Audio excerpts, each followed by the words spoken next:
Hey guys, welcome back to the channel. This is a story about what if Naruto has the power of bijju and Rinnegan chunin exams. Before I start, please support for more amazing content and do consider subscribing to my channel and share this video with your friends. This is written by Burning Shadow Wolf, link in the description and support writer. Let's start the video. Chapter 1 Awakening. On Hagakure no Sato, the village hidden in the leaves, was a peaceful place, a village known for its exceptional ninja and its accepting and compassionate inhabitants. It was for this reason that many ninja clans flocked to Konoha and called the village home. But underneath this peaceful and accepting surface was a boy, his life shrouded in mystery and hated by the village he was sacrificed to save. The young boy, no older than 6, ran through the darkened streets of Konoha, weaving in between villagers with practiced ease.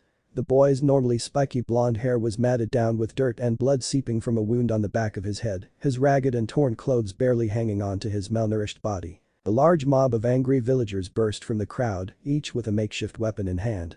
Seeing the mob, the boy made a break for it down a side alley, the roars of the mob echoing in his ears. "Why do they always do this? I haven't done anything," thought the boy as he turned down another alley, hoping to lose the mob before they had a chance to catch him. Sadly, his hopes were for naught as he realized too late that the alley he ran down was a dead end. The light from the street behind began to darken as multiple shadows blocked the way. Slowly turning around, the young boy came face to face with the rage and contempt-filled faces of the mob that had been chasing him. A pink-haired woman stepped forward, pointing a kitchen knife threateningly at the trapped blonde. "Time to die, demon," she screeched, causing many of the civilians around her to flinch slightly at the volume. "Get him." The mob didn't need to be told twice, they raced towards the freighted blonde, their makeshift weapons raised to strike. The boy knew only pain as the civilians brought whatever they could use as a weapon down on his frail body. For hours the angry villagers assaulted the boy, beating him, stabbing him, cutting him. By the time they were done, it was hard to tell that the pile of bruised and bleeding flesh was even human. The same pink-haired woman who seemed to be the leader of the mob stalked towards the twisted mangled heap that was once Naruto Uzumaki. "This is the end for you, Kyuubi. Finally we will have avenged Minato-kun and everyone you killed 6 years ago," she said, her screeching voice echoing in the alley. She raised the knife she had in her hand and in one swift motion, brought the blade down, embedding it in young Naruto, piercing his right lung. "Alright, now let's get out of here before any Anbu show up," she screeched before the mob quickly dispersed. Naruto lay in the alley, beaten, broken and dying. The pain he felt from his injuries long forgotten, replaced by the numbing hold of one about to die. Why, he thought as he fought to open his eyes even a little, why do they always do this? What have I done to deserve this? Unknown to the young blonde, a powerful entity was awakening inside of his body and was viewing young Naruto's memories. Naruto's mind. A deep rumbling echoed throughout the dark corners of Naruto's mind as his demonic tenant finished viewing the memories of Naruto's life. "How can these humans do this to a mere child?" said the Kyuubi to itself as he turned his gaze to the paling image of Naruto at the base of the seal. "They may call me a demon, but they are the only true monsters in this world. Come on kid, you can't die on me like this," mumbled Kyuubi before sending his chakra into the boy's body, healing the otherwise fatal wounds he had sustained at the hands of the villagers. Slowly the color began to return to the image of Naruto and his eyes began to flutter open. The first thing that met Naruto's sapphire gaze was the eerie red glow of the Kyuubi's demonic chakra. "Huh, where am I?" the newly healed blonde thought as he took in his surroundings. He seemed to be in a sewer of some kind, leaking pipes littered the walls and ceilings, and they seemed to give off a strange bluish glow. Struggling to his feet, the blonde Jinchuriki noticed that the eerie glow around him was fading and retreating into what appeared to be a cage that replaced one of the walls of the sewer. Looking into the cage, Naruto saw nothing but a dark expanse that seemed to swallow everything around it. He was cut off when two blood-red, slitted eyes snapped open behind the cage, followed shortly by a deep rumbling voice. "Do not be afraid, little one, I shall not harm you," said the Kyuubi when it saw Naruto's panicked expression. The young blonde's panic slowly faded away, only to be replaced by confusion as he continued to look around him, trying to figure out where he was. As if reading his mind, Kyuubi gave Naruto the answer he was looking for. "We are in your mind, young one." This only served to confuse the blonde even more as he turned back to face the two red eyes behind the cage. "What do you mean in my mind? How'd I get here?" said Naruto, the last part more to himself, but the Kyuubi heard it easily. "The last thing I remember," is his voice trailed off as he tried to focus on what had happened to him earlier. The harder he tried to remember the happenings of just a few hours ago, the more the memories seemed to elude him. "Why can't I remember?" whispered Naruto before meeting the gaze of the two demonic eyes, subconsciously knowing that the owner had the answers he wanted. Understanding exactly what the blonde was silently asking, the Kyuubi readied itself for the conversation at hand. "You're wondering why you cannot remember what happened?" Getting a curious nod from the boy, Kyuubi continued, "It's simple, I am keeping them from you." But why, they're my memories, I should be allowed to know them, said Naruto, a frown spreading across his face as he glared at the two eyes accusingly. Completely unfazed by the 6-year-old's attempt at intimidation, the Kyuubi decided to stop beating around the bush and get right to heart of the conversation. Yes, they are your memories, and yes, you should be allowed to see them, but what you don't understand is what will happen if you do. You see, well, we are in your mind, any memory you think about will play out before you, and right now that is the last thing you need to see, said the Kyuubi. Seeing Naruto about to retort, Kyuubi decided to change the subject. Tell me, young one, what is your name? Caught off guard at the sudden question, Naruto could only blink dumbly for few seconds before responding. Naruto Uzumaki, he said with pride, his normal personality slowly starting to return. Kyuubi smirked slightly at the blonde's attitude. I'm starting to like this gaki more and more. Alright then, tell me Naruto, do you have a dream, something you would work hard for? It was like a switch had been flipped inside the boy, Naruto's exuberant and happy personality returned with a vengeance, and he stood to his full height, pointing a thumb at his chest. To be Hokage, that's my dream. That way everyone will have to acknowledge me and respect me. I'll become stronger than all of the Hokages combined, you'll see. Kyuubi couldn't help it as his smirk widened at the blonde's antics and declaration, heh, looks like getting him to agree to my idea won't be as hard as I first thought. So you want to be Hokage, must Kyuubi allowed, getting another confident nod from the blonde. Well, if you're going to be Hokage, you'll need to train hard, and the first thing you can do is drop that mask of yours. Naruto frowned slightly at that statement. How did this person know about his mask? I don't know what you're talking about, mumbled the blonde, looking away from the red eyes that were watching him closely. You know very well what I am talking about, you may be able to hide it from everyone else, but I have seen the memories of your life through your own eyes. You cannot hide your true self from me, kid, and it's time you stopped hiding it from yourself, Kyuubi said with more force than he had intended. Despite his little slip, he got the response he wanted. Naruto met his gaze again, but this time the enthusiastic spark in his eyes had dimmed. Good, now I have a proposition for you. The young blonde raised an eyebrow in interest, silently asking for the Kyuubi to continue. I would like to train you, so that what happened tonight will not happen again. But be warned, should you agree to the training, you will do exactly as I say with no arguing, understand? For several minutes, Naruto stood motionless before the Kyuubi's cage, silently debating whether or not to accept the offer. On the one hand, he was being offered a chance to be trained by someone who was obviously powerful, if the aura around him was any indication. But on the other hand, he had no idea who this person was, and they wouldn't even let him view his own memories, though if the nagging feeling the back of his mind was right, he probably didn't want to know. Naruto debated over this for a few more minutes before finally meeting the Kyuubi's gaze once again, a spark of determination burning in his eyes. I accept your offer. Kyuubi smiled, his first true smile in over 50 millennia. Very well then, we will begin tomorrow after your body has fully recovered from tonight. Now I believe I forgot to introduce myself. I am the Kyuubi no Kitsune, the nine-tailed fox, and my name is Kurama. Naruto froze when Kurama introduced himself. He couldn't believe the person, or fox in this case, before him was the most powerful being in existence. The Kyuubi no Kitsune, but how? Hokage Jiji said the Yondaime killed you. Shouted Naruto as he slowly began to back away from the cage. Kurama sighed knowing this had been coming since the start of the conversation. No Naruto, as you can plainly see I am not dead. The Yondaime couldn't kill me, no human has the power to kill a bijju.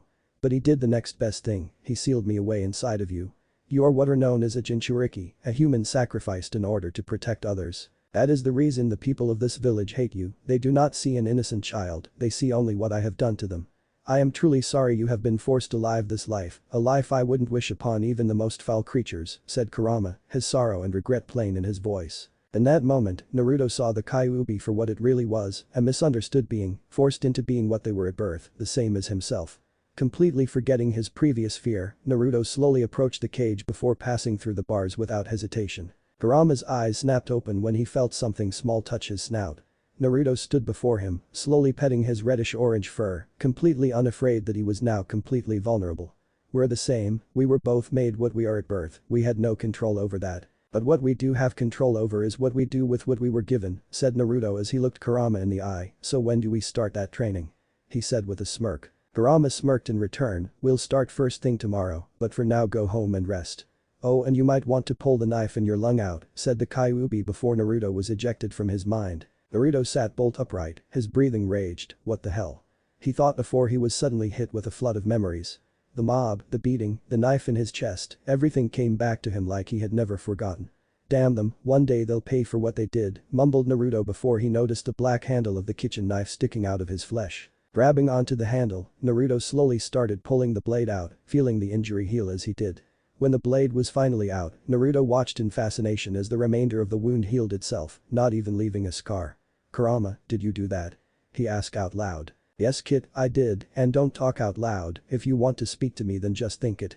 Oh, and keep that knife with you, let it serve as a remainder of this night to help motivate you to improve faster," said the voice of the Kyuubi no Kitsune from inside Naruto's head. "Alright, well I guess I better get back home. It's probably safe to assume you have a busy day planned for me," tomorrow thought Naruto as he started to slowly make his way home, being sure to avoid the main roads and sticking to alleyways. "Kid, you have no idea," thought Kurama to himself before curling up in his cage and falling asleep. The next morning, Naruto awoke to the sun shining in his eyes through a tear in his curtains. Cracking one eye open, he slowly sat up rubbing the sleep from his eyes. "Alright Gaki, get ready real fast and then find a secluded place where I can train you," said the demonic voice of Kurama inside of the young blonde's head. Said blonde's eyes shot open in excitement before he jumped out of bed and bolted for the bathroom.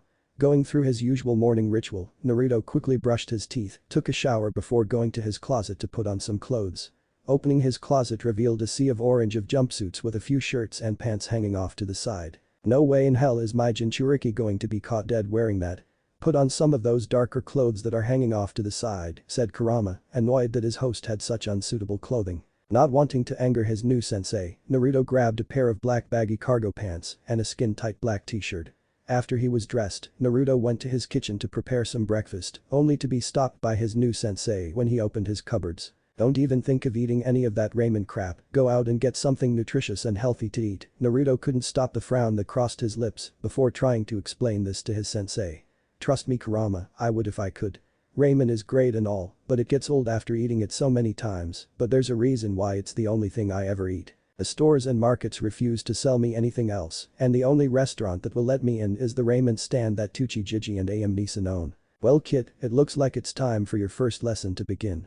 I want you to sneak into a store and steal some fruit for breakfast. This will help you work on your stealth and infiltration skills as a shinobi," said Kurama, taking up his role as a sensei very naturally. Naruto would have argued, but thought better of it and just decided to go along with it. Exiting his apartment, Naruto made sure the door was locked before he started making his way towards the market district which was close to opening. Arriving at the main road of the village, Naruto quickly hid in an alley and watched the shops for even a slight opening to snag himself something to eat. After 20 agonizing minutes, not helped in the slightest by his growling stomach, Naruto saw an opening when a shop owner went into his back room for something. Not willing to pass up the opportunity, the young blonde ran towards the store, careful not to be seen and slipped inside without jostling the bell on the door. Taking a quick look around for where his targets were, Naruto saw a stand with fruit crates, unfortunately sitting right next to the door to the back room. Hesitating for only a second, Naruto quickly made his way across the shop and grabbed a few pieces of fruit, storing them in his pockets.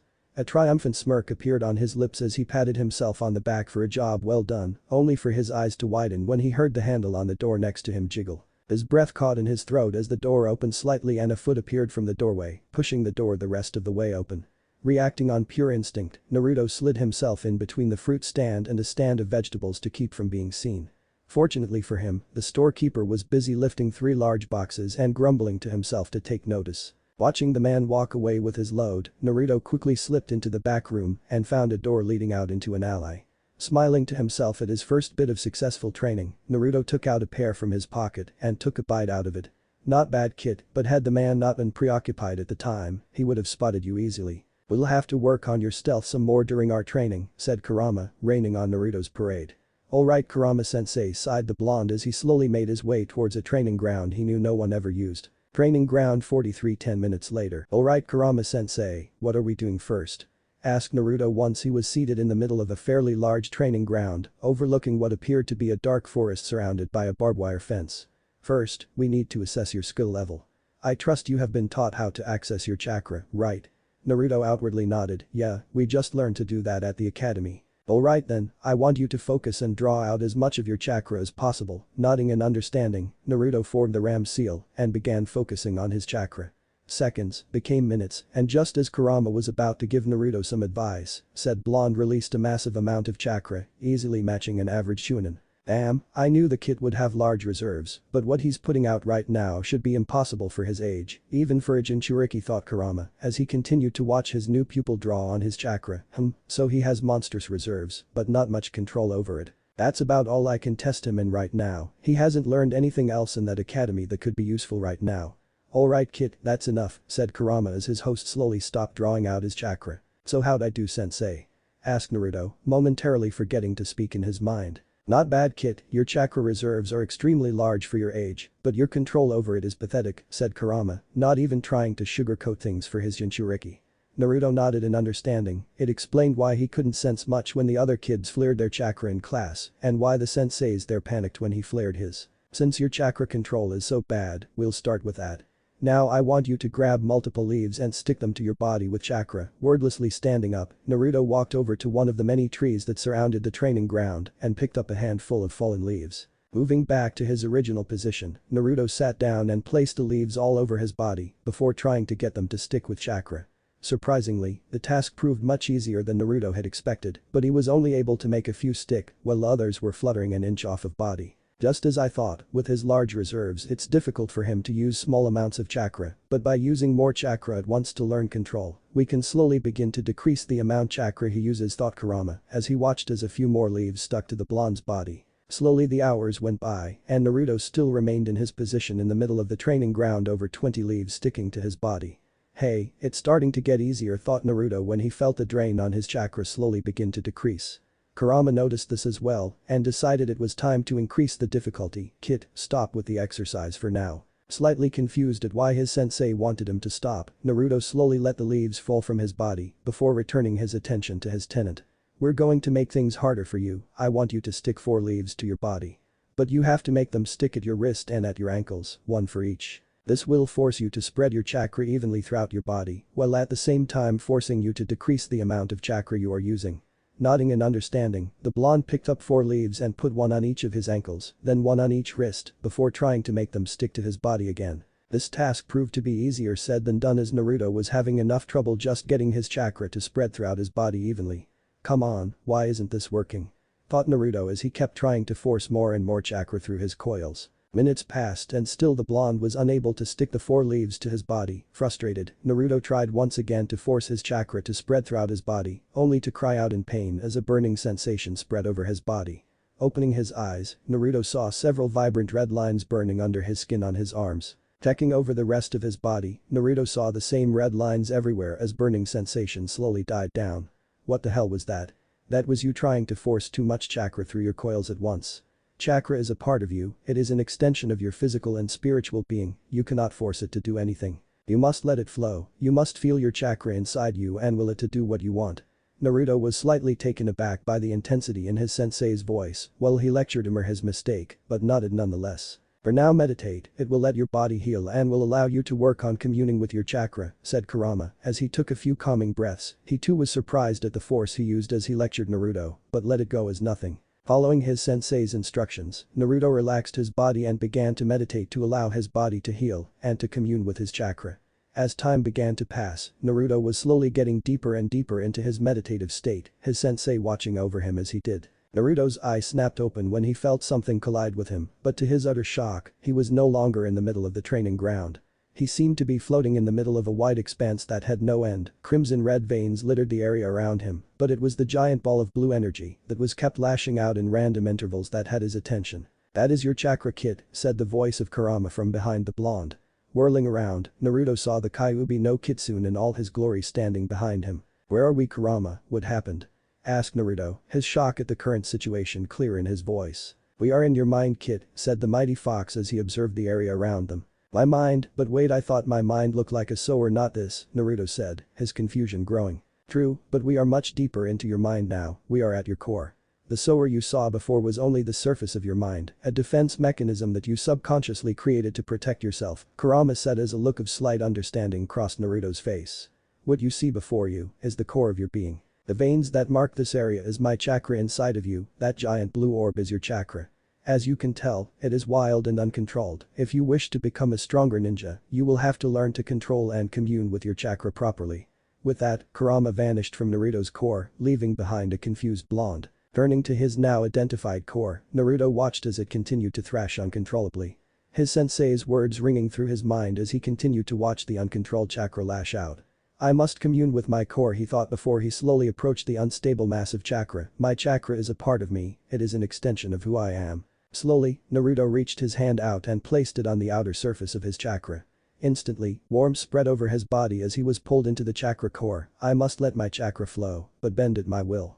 His core began to slowly stabilize itself, its thrashing becoming less and less frequent as it slowly formed into a perfect sphere around the young blonde. Naruto couldn't believe what he was experiencing, his skin was tingling from the sensation of being one with his chakra, and for the first time in his life, he truly felt at peace. Kurama watched all of this from the seal, and he couldn't help the smirk that graced his features as his host began to commune with his chakra. He finally figured it out, he certainly has the potential to become great. The fox continued to watch over his host's body as he continued his meditation, a frown slowly replacing his smirk as a feeling of sudden doom spread through his body. For some reason, I can't shake the feeling that something will happen to the boy, something disastrous.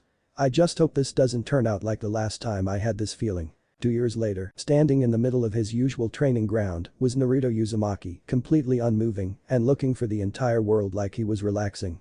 His eyes snapped open suddenly, and he began what appeared to be a kata for a taijutsu style. The young blonde moved effortlessly through every punch, kick and feint. If anyone had been watching him, they probably would have thought he was dancing more than training. Ending with a quick side kick, Naruto returned to his relaxed position and began to relax from the training. Alright kid, that's enough for today, said the Kyuubi from his cage inside of the blonde's mind. You have done well today kid, go treat yourself to some ramen. Naruto perked up at that and after finishing his cool down, ran off towards his favorite ramen stand. Naruto ignored the usual glares he got from the villagers, too excited about having some of the most heavenly ramen on the planet. When the familiar ramen stand came into view, Naruto ran the rest of the way and rushed right into the stand before taking a seat at the bar. Hey Tuchi Jiji, A.M. Neeson, said to the father-daughter pair that owned the small stand. Hey Naruto, finished your training for the day? Asked Tuchi with a smile at the blonde Jinchuriki. Returning the smile, Naruto nodded in the affirmative. Yeah, I just finished, so I thought I'd come by and get some of your heavenly ramen, old man. Tuchi gave a deep chuckle before going into the back to get ready to make the Naruto's ramen. So Naruto-kun, what will you have today? Asked A.M. 5 bowls of miso ramen please. A.M. nodded before turning to the small window into the back room. 5 miso dad. She shouted. Coming right up. Tuchi shouted back from the kitchen. Naruto smiled as he and A.M. started talking about anything and everything under the sun while Tuchi cooked Naruto's ramen. I guess this is what having a family feels like, thought Naruto as he and A.M. continued to talk with Tuchi joining them after placing Naruto's order in front of him. It continued this way for hours, even after Naruto had finished his ramen. He refused to leave the small stand or the people he thought of as family. Hey Naruto, said Tuchi bringing the blondes and his attention to him. They were slightly unnerved by the unusually serious expression the normally jovial ramen chef had on, but paid attention nonetheless. What do you think of the idea joining our family? Naruto couldn't believe his ears, the man he thought of as a father figure had just asked him if he would like to join his family. The thought of having an actual family was a little much for the blonde, who was silently crying a few tears of joy. A.M. saw the tears and immediately went around the counter to give Naruto a hug. SHHH, it's okay Naruto-kun, she whispered. Naruto held onto her as if his life depended on it, he was just so overwhelmed that he might actually get to have a family. After a few minutes, Naruto managed to calm enough so that he could speak again. Dodo, you really mean it, old man, you want me to join your family? Gucci smiled at the boy and rubbed his head a little. Of course I mean it Naruto, I've always wanted a son and AM here has always wanted a little brother she can dote on. So what do you say, want join the Ichiraku family? Naruto could only nod a yes, his emotions overcoming him again. AM squealed in excitement, tightening her hold on Naruto, while Tuchi laughed at the sight. The family-to-be was brought out of their happy thoughts by the sound of voice from the front of the store. Well, isn't this just the sweetest thing, sneered a Jounin as he entered the ramen stand. The 3 occupants turned to the sound of the voice, only to come face to face with no less than 5 chunin being led by the Jounin who spoke. It looks like the 2 of you are more deranged than I thought, offering that demon a place in your family, how pathetic, he scoffed. With a quick hand signal, 2 of the chunin shot forward and grabbed Tuchi and AM, throwing them to the floor in front of the Jounin, while a third restrained Naruto. You know, people like you disgust me. Associating with filth like that demon, befuddling the pure streets of our village, how can you live with yourself? Said the Jounin, his voice holding nothing but contempt for the 2 civilians in front of him. "And you," he said, turning his attention to Naruto, "you don't even deserve to live, you wretch demon, and yet you walk our village, mocking us with your very presence. Well, now it's our turn. You killed our family and loved ones all those years ago, and now we'll return the favor." Naruto's eyes widened in fear before he started struggling against the man holding him down, his heart breaking at the thought of losing Teuchi and Aim. "You know what to do," said the Jounin, turning to the remaining two chunin behind him. They nodded before they both pulled out a kunai and stalked towards the two trapped civilians. "No!" screamed Naruto as he finally managed to free one of his arms from his attacker.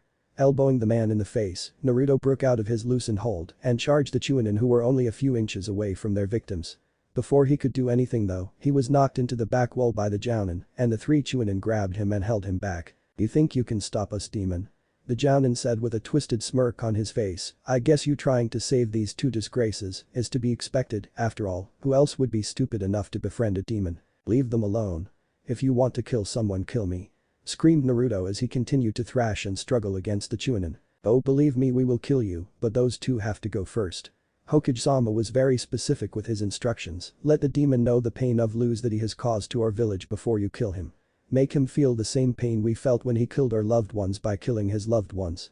Naruto's eyes widened in shock. Hokage ordered them to do this. Inside the seal, Kurama was cursing up a storm. "Kami, damn it, I hate it when those feelings of mine are right. I can't do a thing to help, damn you Yondaime Hokage. Kid, come on, you have to stop them, if you don't something big is gonna happen." But it was too late. The Jounin had given the order to the two chunin, and the so willingly carried out the deed. Time to stop for Naruto as he watched as his future family was taken from him. Teuchi didn't even flinch as the blade slit his throat, his rage at the perpetrators permanently etched on his face. Am managed to turn around in time to face Naruto, but she couldn't stop the kunai that pierced her heart. As she fell to the floor, she one last thing with her dying breath, "Naruto, I love you, Itaudo." Naruto world shattered. Hearing Am call him her Itaudo was too much. His body fell limp as he stopped struggling against his captives. The lifeless bodies of Teuchi and Am burned into his memory. "Teuchi, Jiji, Am Neeson, I loved you guys like you were my family," thought Naruto with head down, his hair casting a shadow over his eyes. "This village, this cursed village has taken my only true family from me, and someone I considered family was the one to order it." Unknown to anyone but Kurama, something inside of Naruto was awakening, something long thought to be myth. "How does it feel, demon, to have those you care for taken from you? Now you know the pain you brought to this village, and now we will take our revenge for you have done. Iruka, Katetsu, Izumo, hold him up, I want to see the life leave him when I kill him." The three chunin holding Naruto smirked at their superior's command before they forced Naruto into a standing position, his hair still shadowing his eyes. Inside the seal, Kurama was frozen in shock at what was taking place just a few feet away from him. The leaky pipes that resembled Naruto's chakra coils were sealing themselves, and his chakra was flowing much more steadily inside them. But the thing that held the fox's attention was the silhouette of a man that was slowly approaching his cage. The only things that could be seen on the silhouette were the monk's staff he carried and the necklace with 6 blood-red magatama he wore. Unlike the rest of body, however, his eyes were clear as day, a metallic purple with a dot-like pupil with 4 concentric circles surrounding it, giving them a rippling effect. "Kurama, it's good to see you again, my child," said the figure once he was standing in front of the seal. "Sage Jiji," whispered the Kyuubi no Kitsune in awe. "Wait, you're dead. We watched you die in front of us." "Yes, my child, I have indeed crossed over to the other side. But have you forgotten my son? He who holds the Rinnegan is above the cycle of life and death. With the last of my chakra I have sent my spirit back to this plane because I sensed my true heir was about to awaken his birthright," the silhouette said, causing the Kyuubi's eyes to widen in realization. "Are you saying that the kid is your heir?" "Yes, my child, and it is time that he receive my blessing." The silhouette raised his staff slightly before tapping it on the floor. A ringing echoed throughout the seal before it started to shift. The dark dreary walls of the cell became 3 torii gates with wooden pillars, filling the normal gate openings, while the bars of the cell became wooden, and the paper seal was replaced with a spiral lock. "This new seal will prevent you from being absorbed into my air like his father intended. Instead, it will allow the boy to commune with your chakra much easier, and with training learn to control it. Kurama, my eldest son, I am entrusting you with my heir, protect him, and when he is ready tell him what must be done in order to gain full control over your power." Kurama could do little more than nod as the ghostly figure began to slowly fade. "Before I leave, there is one more thing I must ask of you, my son." "Anything?" the fox said without hesitation. "There is another with my eyes, though they are not his by birth, he is part of an evil force that is gaining strength in the shadows. From the other side I have watched them and I have learned of their horrifying plan," said the silhouette, his eyes downcast. "They plan to revive your mother, the Juubi." Kurama's body went rigid, he knew that there was only one way to revive the Juubi, and if it was successful he would cease to exist. My son, my firstborn, I beg of you, find your brothers and sisters. Only when the 9 chosen Jinchuriki fight as one will this world have a chance at survival. The ghostly form faded away into nothingness, but a soft whisper managed to reach the ears of the Kyuubi before it did. Be strong my son, and know that I will always love you. For the first time since his birth, Kurama shed a single tear. I won't fail you, and I will always love you too father. Back in the real world, Naruto tears continued to fall as the Jounin and the 2 chunin who killed his future family approached. The Jounin pulled out a kunai once he close enough to the grieving blonde. Raise your head demon, I want to see your eyes before you die, taunted the Jounin. The blonde Jinchuriki made no indication that he heard the Jounin and just continued to cry over the loss of his family. Fine, if you won't look me in the eye willingly we'll do it for you, Katetsu. Said Chunin nodded in understanding before grabbing Naruto's blonde locks and yanking his head up. The sight that met the 3 shinobi facing the blonde was not what they were expecting. Gone were the warm sapphire eyes that Naruto was known for, replaced by a metallic purple that spread over his entire eye, sclera and all. His pupil was replaced with a small black dot with a single concentric ring around it. The Jounin and 2 chunin were brought out of their shocked stupor by the sound of the blonde speaking, though his voice not entirely his own. You 6 are a disgrace to my teachings and the ways of the ninja. Now you must pay for your crimes against my heir and for your disgracing of my teachings. Naruto's eyes seemed to glow as a ghostly silhouette appeared above his body. The silhouette had the same eyes as him only with 4 circles around the pupil, along with a Magatama necklace and monk staff. The 3 rookie chunin holding Naruto dropped his body from fear at this sudden change and quickly fled from the stand, fearing for their lives. You cowards, you'll pay for this. The Jounin shouted when he saw the 3 flee. No, it is you who shall pay, said the altered voice of Naruto as a small black rod appeared in his hand. Lunging forward, Naruto impaled the chunin who had killed Tuchi in the heart before turning his attention to the chunin who had killed Aim. Said shinobi tried to run, but Naruto merely raised his left hand towards the chunin while forming another black rod in his right. Banshu Tenin, the blonde whispered before the chunin felt himself being pulled backwards by an unseen force, impaling him on the black rod in Naruto's hand. The Jounin who had led the group watched this with a mixture of awe and fear in his eyes. First the demon had seemingly created a weapon out of thin air before killing one of his men, and now he had seemingly pulled the other chunin towards him and impaled him on another of those weird rods. Before he had a chance to even consider fleeing, the Jounin found himself on the floor with Naruto standing over him, the silhouette giving him an ethereal appearance. Please, spare me, begged the Jounin as sweat began to appear over his body. Did you show mercy to an innocent child? Did you show mercy to the 2 civilians you had murdered?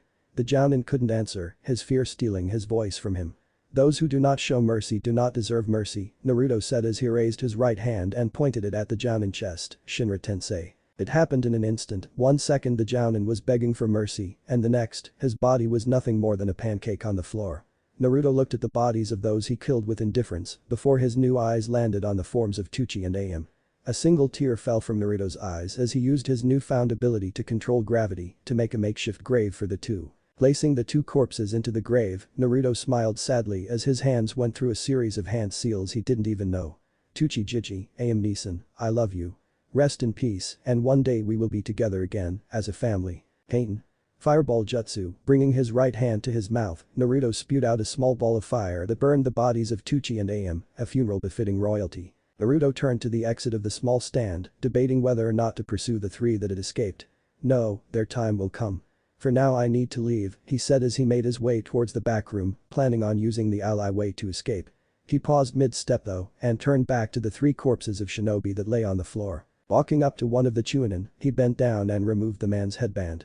Staring at the leaf symbol engraved into the metal, reaching behind him, Naruto pulled out the same knife that had been stabbed into his lung the night he almost died. In one swift motion, Naruto slashed the leaf symbol on the headband with the knife in the same manner that many Rouge ninja did. Putting the knife back, Naruto tied the headband around his forehead and quickly left through the back alleyway, heading in the direction of the main gate. Just outside of Konohagakure, walking down a path that led to the main gate of Konohagakure no Sado was the fabled Toad Sage himself, Jiraiya of the Sannin. A slight breeze ruffled his long spiky white hair that he kept in a ponytail, stopping the Toad Sage in his tracks. He had learned long ago to trust his instincts, and thanks to his training with the great Toad Sage of Mount Myabakuzen, he had come to understand the strange methods that nature would use to signify something. The wind is changing, thought the Toad Sage as he watched the leaves fluttering in the wind. A great change has happened, but the question is what? His answer came to him when he saw a young boy maybe 8 years old running towards him. The boy stopped a few yards away from him, panting slightly. He had on a black skin-tight shirt that was ripped in a couple places, his black baggy pants seemed to be stained with blood, but what caught the toad sage's attention was his face. Spiky blonde hair stuck up in every direction on top of his head, while metallic purple eyes stared back at him with a dot-like pupil. The Rinnegan, to think that I would see those eyes again in this life, but how is it possible that this boy has those eyes? Thought Jiraiya as he continued to observe the boy, his eyes darting to the slashed Konoha headband on the boy's forehead. What, he's too young to have graduated already, and he doesn't even have any standard genin equipment. Who is this boy? The sage kept looking for any identifying marks on the boy's body, but his eyes widened when he saw the familiar whisker-like marks on the boy's face. Naruto? Jiraiya whispered in shock. How do you know who I am? Asked Naruto as his Rinnegan began to glow slightly. Jiraiya saw the glow and immediately understood what it meant. I don't mean you any harm, I just want to talk. My name is Jiraiya, and I know who you are because my sensei was the Sandaime Hokage. You interrupted more than one of our meetings, he said with a chuckle at the end. You were taught by that backstabbing traitor. Naruto said, his contempt for the man clear in his voice. Jiraiya was once again shocked. The last time he had seen Naruto, the boy cared so much for the Sandaime. What the hell have you done now, sensei? Thought Jiraiya as he knelt down to be at Naruto's level. What happened? Asked the toad sage, fearing the worst. The last student, he had only activated the Rinnegan because of a traumatic event. Could this be the change the wind predicted? Naruto didn't speak for a few seconds, silently determining whether or not to trust this man. Tell him, kid, he may be a student of that traitorous cage, but I can sense that he truly cares for you, Kurama said, unwilling to let his host make a foolish mistake. You will need a human sensei to teach you what I cannot. If what I sense is true, this man not only cares for you, but is powerful enough to help you become stronger. Outwardly Naruto nodded in understanding, making Jiraiya think he came to a decision. Alright, I'll tell you. The Sandaime Hokage ordered a team of 5 chunin led by a jounin to kill me, but not before they killed the 2 people who had just offered to adopt me. Naruto's voice broke slightly at the mention of Tuchi and Am, but continued on. The last thing I remember before blacking out was watching 2 of the chunin kill Tuchi Jiji and Am Nisan. When I came to, the jounin leading the group was dead, as well as the 2 chunin who carried out the deed. Konoha has proven that they will never accept me, and if they won't accept me as an ally, then they will have to deal with me as an enemy. Naruto slipped into his taijutsu stance, making his intentions clear that if Jiraiya tried to take him back he wouldn't go quietly. Jiraiya remained silent throughout Naruto's story and couldn't keep the look of utter shock off of his face. Sarutobi-sensei, what the hell have you done? Thought Jiraiya as he stared off into space, trying to understand what the hell could have happened. Seeing Naruto in a taijutsu stance, Jiraiya made up his mind on the spot and got up, the winds of change blowing once again. Alright kid, come with me, I'll take you away from here. Naruto seemed slightly surprised at this, but after a mental nudge from Kurama, agreed to go with the toad sage. Whatever Konoha has done, whether on sensei's order or not, is unforgivable. They have betrayed Minato's legacy, and doing so, betrayed me as well. Minato, if you can hear me, I swear to you I will make Naruto a shinobi to surpass all others, and maybe even surpass the sage of the 6 paths himself. Chapter 2, The Truth Revealed. Naruto and Jiraiya were walking along one of the more deserted roads in the Land of Fire, heading south towards Tenzakugai. The two traveled in silence, each lost in their own thoughts. What have you done, sensei? How could you have betrayed Minato and I so easily? Thought Jiraiya as he glanced at the young blonde that was with him. Even though he's a Jinchuriki, I can't any excess chakra coming off of his body. But what's more confusing is his Rinnegan, it only has 1 ring around the pupil, but when I found Nagato his eyes had 4 rings. Could it be that Naruto has a different kind of Rinnegan? While Jiraiya was focused on trying to solve the mystery behind Naruto's eyes, Naruto was having a conversation with Kurama. I don't get it, Kurama, why does it feel like something is eating away at my chakra? Asked the blonde. Kurama took a minute to respond, curious about that himself. It's your eyes, kid, you need to quit channeling your chakra into them. Nodding in understanding, Naruto closed his eyes and focused on stopping the flow of chakra to his eyes.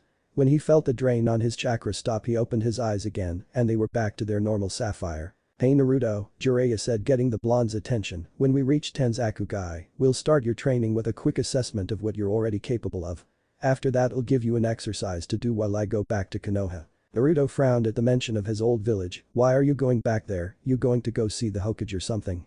Jiraiya nodded the affirmative, a frown on his face as well. Yeah, I want some answers, and the Hokage is the only one who has the answers. Naruto seemed to accept this, and the two continued the rest of the way in a comfortable silence. It was a few more hours before the two travelers walked over a hill and saw Tenzakugai in the distance. We're here, Tenzakugai, said Jiraiya as the two continued on into the village. It didn't take long for them to find a suitable hotel to stay at for a while. After paying the owner for a week's-long stay, Jiraiya led Naruto back into the woods around the village. Stopping in a clearing not too far from the town, Jiraiya turned to his newest apprentice. "Alright Gaki, let's see what you can do." Lesson 1. Taijutsu. Naruto quickly slipped into his opening stance before charging the Toad Sage, going for a quick right jab. A straightforward attack, well I guess that's to be expected from a little kid, thought Jiraiya as he moved to block the jab, only to be forced to duck under a kick at the last second. A feint, that kind of taijutsu isn't taught at the academy, Jiraiya thought in surprise as he prepared to block a spin kick to the ribs but received a roundhouse to the side of his head.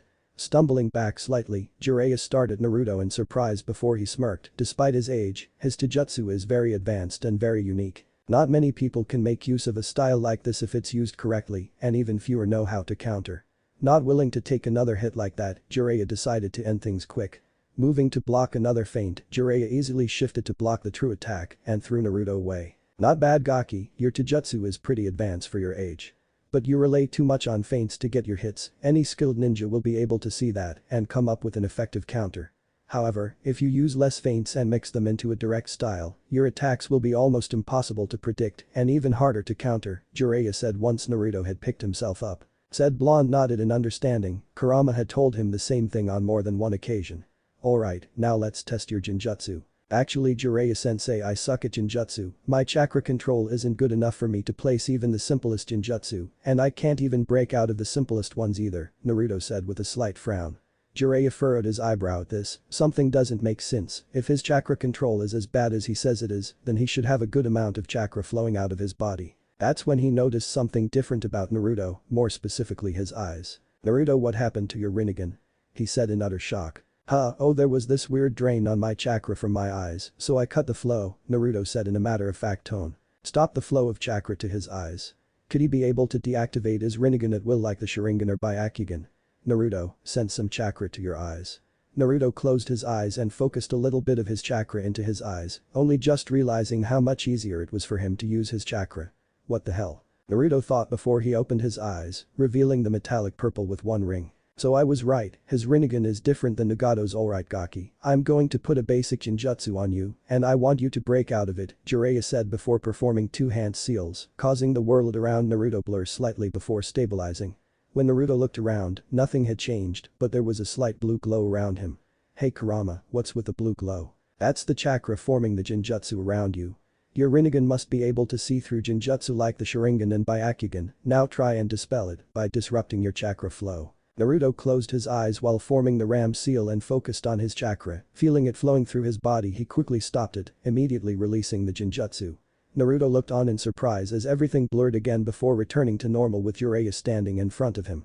"How the heck did I do that? My sensei in the academy said it was impossible for me to dispel genjutsu." Jiraiya remained silent as he thought this over himself. "It must be your Rinnegan, when you awakened it, it must have granted you perfect control over your chakra. It seems that your eyes hold many secrets and you'll have to be the one to discover them. For now though, let's finish your test." Lesson 3. Ninjutsu, tell me all of the jutsu you know how to use. "Let's see, I know the transformation, the idea behind the substitution and one weird jutsu I don't even remember learning," said Naruto after a few moments of thought. Jiraiya raised an eyebrow at that last bit, a jutsu he doesn't even remember learning. "Alright Gaki, show them to me." No sooner had he finished than was he looking at an exact copy of himself. "Not bad kid, your transformation's pretty good, now try the substitution, but don't be disappointed if you don't get it on the first try." Naruto dropped the transformation and formed the hand seals they were taught in the academy for the substitution. Focusing on a nearby rock, Naruto vanished in a poof of smoke, only to reappear where the rock once was. Incredible, he was able to perform a jutsu he had never tried before with such perfection. Could his eyes have played a part in that? Jiraiya thought as Naruto walked back over to him. "Okay kid, now try that one weird jutsu you were talking about." Naruto closed his eyes to help focus before raising his right hand towards some trees. "Shinra Tensei." The minute the words passed his lips, an unseen force ripped the ground apart before completely uprooting the trees his hand was facing. "Whoa," was all Naruto could say when he saw how much damage his jutsu had done. Jiraiya was no better, but he managed to recover from surprise much faster than the blonde. It looks like he has already unlocked the first of the paths that the sage was famous for. Deciding to test a theory, Jiraiya turned to the still stunned blonde. "Hey Naruto, think hard on this, where did you learn that jutsu?" It was a few minutes before Naruto answered his sensei, "The path," he whispered in confusion. Turning to his new sensei, Naruto saw a look of understanding on his face. "Sensei, what the heck is a diva path?" According to legend, it was one of the 6 paths that the sage of the 6 paths was said to use.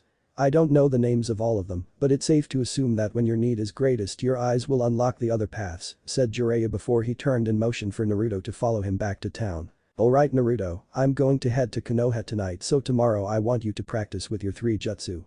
Transform yourself to look like some of the villagers, but try and do it with only a short glance at them, which will also help increase your observation skills. For your substitution, work on decreasing the time it takes you to perform them. Your Shinra Tensei, however, I want you to work using it with as little chakra as possible. Once you do that for a few hours, meditate in the room until I return. Once I'm back your real training will begin." By the time Jiraiya had finished explaining what he wanted Naruto to do while he was gone, they had made it back to the hotel. Walking into the room they rented, Naruto immediately went to one of the beds and got ready to sleep, wanting all the rest he could get for his training tomorrow. Jiraiya watched all this from the doorway. Once he was certain Naruto had fallen asleep, he quietly left the room and made his way towards the edge of town. "Sensei, you better have a damn good explanation for this, or I swear Konoha will be down its last Sannin," Jiraiya thought before he disappeared in a burst of speed. On Hagakure no Sato the next morning, Hiruzen Sarutobi sat behind his desk, going through the already large pile of paperwork that was on his desk. "Damn you Minato, you just had to go and get yourself killed and leave me to deal with all of this shit," thought the Sandaime Hokage as he stamped yet another mission report as a success. "What I wouldn't give for Naruto to barge in right now," he sighed, but nearly had a heart attack when he received a replay. "I'm afraid that won't be happening ever again." In the blink of an eye, the Hokage was on the other side of the room in full battle gear with 4 Anbu flanking him. Whoever they were expecting, it certainly wasn't one of Sarutobi's old students. "Jiraiya, what a pleasant surprise, but must you use the window?" the Sandaime said before he dismissed his Anbu and put his Hokage robes back on. "Cut the crap sensei, I'm not in the mood," said Jiraiya in an uncharacteristically serious voice.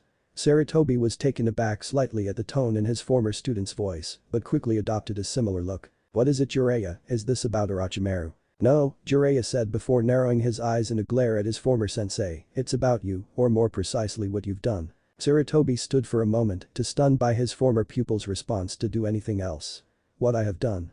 What are you talking about Jiraiya?" "I'm talking about what you did to Naruto," said the Toad Sage, forcefully causing his sensei to take a step back in shock. Never in the time he had known Jiraiya had the sage ever spoken to him in such a voice, but then what the sage said finally sank in. "What about Naruto, what's happened to him?" said Sarutobi, his anxiousness rising. Jiraiya raised an eyebrow at the tone in his sensei's voice. "He's either better at hiding how he feels than I thought, or maybe he wasn't involved in the attack. Your shinobi happened sensei. I ran into Naruto as he was leaving the village after being attacked." The Hokage's eyes widened at this revelation, but that's not all. The group of shinobi that attacked him also killed the ramen chef Tuchi Ichiraku and his daughter Ayame. Naruto managed to escape before they could kill him, but not before learning who ordered the attack. Sarutobi was about to ask who ordered the attack until he remembered what Jiraiya had said when he first arrived. "You think I ordered the attack on Naruto? That's absurd," he shouted, his anger growing. "Well, at this point sensei, I trust Naruto's word more than I trust yours," said Jiraiya from his place on the windowsill. Sarutobi paused slightly. Jiraiya had always valued his input and always trusted his word. For Jiraiya to trust someone else's word over his was surprising to say the least. Shaking off his shock, Sarutobi sat down on the couch in his office. "What did Naruto tell you exactly?" "He told me that 5 chunin and 1 jounin attacked him and the Ichirakus. He fought hard and managed to escape with relatively few injuries," said Jiraiya, purposely keeping key details of the attack out.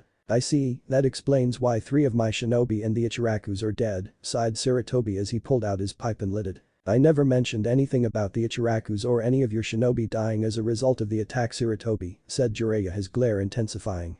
Sarutobi merely sighed once again before meeting Jiraiya's glare with a passive expression on his face. Jiraiya couldn't believe what he had just discovered. His sensei, the man he saw as a father figure, had ordered for his godson to be assassinated. "Why?" was the only thing the sage could say as he fought to keep his anger in check. The Sandaime Hokage puffed his pipe a few times before he answered. "The elders and council went over my head Jiraiya, my hands were tied." "Cut the crap Sarutobi, I saw the bodies of the 3 dead shinobi, all of them were fiercely loyal to you, they would never have listened to the council or elders. Now tell me why," shouted Jiraiya, not even attempting to hide his rage anymore. "You always were well informed Jiraiya," said Sarutobi as he reached into his robes and pulled out a small wooden scroll. "I did it because of this." With a flick of his wrist, the old Kage threw the scroll to Jiraiya, who caught it with ease. Opening the scroll caused Jiraiya's eyes to widen in shock. This is, he stuttered while reading over the scroll at a speed that would leave Might Guy dizzy. A detailed description of the Rinnegan and a description of how it is activated. Some of my Anbu found it while out on a mission. From what I can gather, the scroll was written by the sage of the six paths himself as a message for his successor, Naruto Uzumaki Namikaze, said Sarutobi, his passive expression never faltering. I felt it was in the village's best interest for Naruto to awaken the Rinnegan, giving Konoha all three of the legendary Taijutsu. Imagine Jiraiya, a team with all three Taijutsus would be nearly invincible, given the proper training, a team like that could easily surpass you and the other Sannin. Said Toad Sannin looked up from the scroll, a look of shock on his face. You were willing to risk killing Naruto, just so he could awaken the Rinnegan. What the hell happened to you, sensei? You're not the same man I once considered a father. Jiraiya rolled up a scroll, put it back on the desk before standing up and reaching into his red coat. Once again the Anbu made an appearance, not willing to risk Jiraiya pulling out a weapon. They were slightly surprised when he pulled out an old beaten Konoha headband, all but Sarutobi, who recognized the piece of metal as Jiraiya's old headband. All of their eyes widened though when Jiraiya pulled out a kunai and with the skill and precision of a master, slashed straight through the leaf symbol. So this is the path you wish to take, Jiraiya? Sarutobi asked as he slowly stood up. Jiraiya merely glared at the Hokage, causing his Anbu guard to tense in preparation of a fight. Naruto is and will always be my first priority. It's time I start taking my role as the boy's godfather seriously. If that means abandoning Konoha, then so be it, said Jiraiya before he dropped a smoke bomb and shot out the window. After the Anbu cleared the smoke with a low-level Futon Jutsu, Sarutobi walked back over to his desk and took a seat. Well, it seems we have 2 new rogue ninja to add to the bingo book. Send word that Jiraiya is to be marked as an S-rank traitor to Konoha with a kill on sight order, but have young Naruto marked as a C-ranked runaway with a capture alive order, said the Hokage before he reached for the scroll that Jiraiya had left on the desk. His eyes shot open however when all he found was the surface of his desk, so young Naruto did indeed awaken the Rinnegan. That explains why the Jounin I sent was found completely crushed. And this is a most disturbing turn of events. The Jinchuriki of the Kyuubi no Kitsune, who also wields the Rinnegan, is destined to become a very dangerous shinobi, but one trained by Jiraiya would be truly frightening. We must get Naruto back into Konoha and convince him to join the village, one way or another. Hanzakukai. Naruto sat meditating in his room, a light blue aura surrounding his body. Jiraiya-sensei was right, Kurama. I think my Rinnegan has granted me perfect control over my chakra, thought Naruto, as he continued to focus on his chakra core. I'm not surprised, kid, the Rinnegan holds many mysteries, not even I and the other bijju know much about it. Sage Jiji never really used it after the 9 of us were born, said Kurama from inside his new seal. Sage Jiji, who's that, Kurama? The sage of the 6 paths, the founder of the ninja world, and my father, said Kurama as he lay down in his cage, knowing this conversation was going to take a while. What, your father was the founder of the ninja world? Thought Naruto in surprise, nearly losing his meditation. Kurama nodded his head. Yes, focus, kid, and yes, he was my father. I talked to him recently, yesterday when you awakened your Rinnegan. But how? He's dead, isn't he? Naruto thought as he regained control over his meditation. Kurama nodded again. Yes, he is dead, but as he reminded me, he who controls the Rinnegan is above the cycle of life and death. He used the last of his chakra to send his spirit back to this world to grant you his blessings. But before he faded away, he also asked me to do something for him. Really? What did he ask of you? Kurama took a deep breath before continuing. He told me of a great evil hiding in the shadows of this world. Sage Jiji said that unless the 9 chosen Jinchuriki fight as one, this world will cease to exist. We must gather the other 8 Jinchuriki, and only then will we be able to defeat this evil. For now though, focus on your training. You must become stronger if you want to survive long enough to gather the other Jinchuriki. Well then, I guess I better get stronger as fast as possible. With that, Naruto cut the mental connection with his tenant and focused back on his meditation. 2 hours later, Jiraiya walked into the hotel room he and Naruto were staying in with a scowl on his face. Why would Sarutobi do something like this? This is the kind of thing I'd expect someone like Danzo to do, not the Sandaime, he thought as he looked over to his new apprentice, only to have his eyes widen in surprise. Naruto was sitting in the basic lotus position with his hands resting on his knees. There was a blue aura around his body, but what surprised Jiraiya was that Naruto was floating above his bed. It must be the gravitational manipulation that is granted by the Diva Path, Jiraiya thought, remembering what he had read in the scroll he stole from his former sensei. Hey Gaki, called Jiraiya, jarring the blonde Jinchuriki from his meditation. Said blonde opened his eyes, revealing his Rinnegan as he slowly floated back down to his bed. Naruto closed his eyes again, only this time when he opened them they were his normal sapphire blue. Do you know how you were doing that? Asked Jiraiya. Naruto nodded his head before speaking. Yeah, Kurama helped me figure it out. Kurama? Asked Jiraiya with a raised eyebrow. Yeah, Kurama, but I guess you would know him better as the Kyuubi no Kitsune. What? Shouted Jiraiya, how do you know about him, and how do you know you can trust him? I found out about him 2 years ago when a mob of villagers nearly killed me, said Naruto, causing Jiraiya to scowl. After he healed me, he offered to help me train, and thanks to him, I learned some basic chakra control exercises like tree climbing and water walking. I see, said Jiraiya as he thought over what his godson had told him, but how does he know about the Rinnegan? Before Naruto could answer, his furry tenant decided to speak up. Kid, let me take over for a second to speak to him. Naruto mentally nodded and his features began to change, his whiskers darkened, his nails lengthened into claws, and his eyes bled to red with a slit pupil. Perhaps it would be better if I explain things personally, said the Kurama-possessed Naruto. Jiraiya, who had been preparing a seal to suppress the demonic chakra, narrowed his eyes at the now feral-looking host. What have you done with Naruto? Jiraiya asked, his voice dripping with venom. Kurama merely raised an eyebrow in response, the kid's fine, he can retake control at any moment, and before you ask, yes, the seal is still intact.